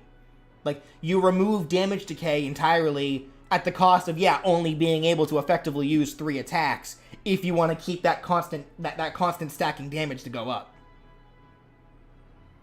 Because then, the downside is you do become a little more predictable. That's already a downside right there. Like, if people see you have that perk on, and they see you staying as an alien, they know, oh, okay, I know what attacks to look for, so I know how to, I can think of how to counter it. I just need to worry about not getting hit. No, you know what? I do very much like Lord Finn's idea. What did he call it? He called it Master Control. Okay.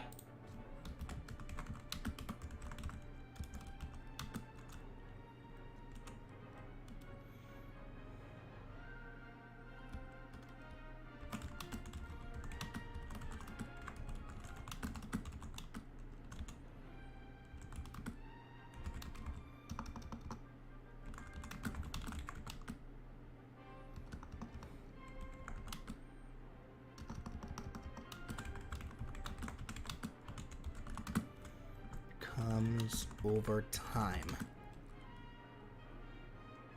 dealing more damage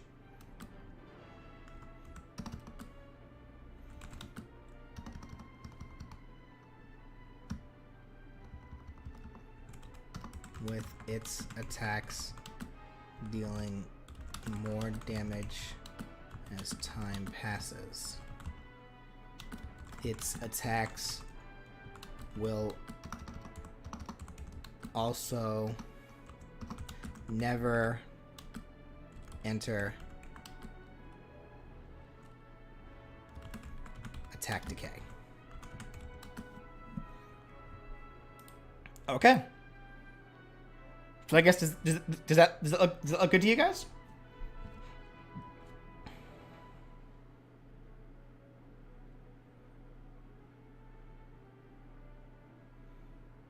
It needs a different name.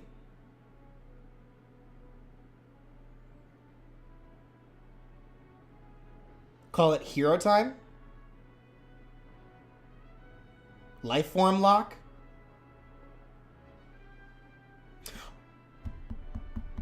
Actually, that does make me think. Yeah, maybe instead of Master Control. Because Master Control is what gives him the ability to transform into whatever alien he wants, right? If anything, this perk makes me think more to when he didn't have Master Control and was forced to stay as an alien for a bit. Lifeform Lock?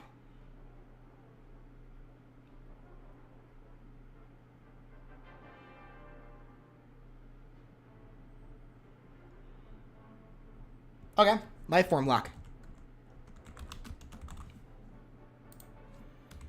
The damn it.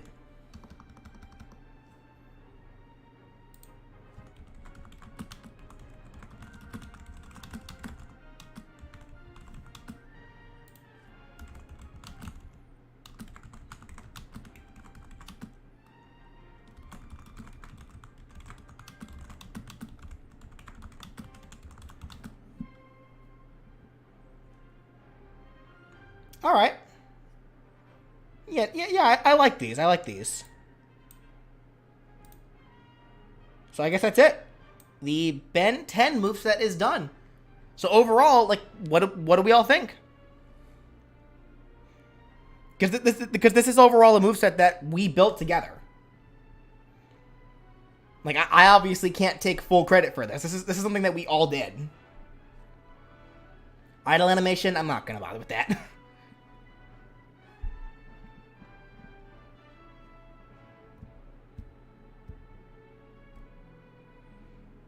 Cool. All right then. So I guess with this moveset done, yeah. So it is getting late. This did take a little longer than I was hoping it would, but I guess it is what it is. So yeah, I guess next time I get around to streaming this, that's when I'll start making the art. Probably around that time as well. Like, I'll definitely need you guys to help me locate specific episodes where a lot of these attacks may have come from, or maybe it's episodes that show like specific attacks that we see here, regardless of such. So that way I have some footage. So that way I can find proper footage to show in the actual video itself. But all right, cool. Yeah, no, this was definitely a lot of fun. I really enjoyed being able to make this with you guys, and yeah, so all right, then I guess this is where I'm going to go ahead and call it. Alrighty.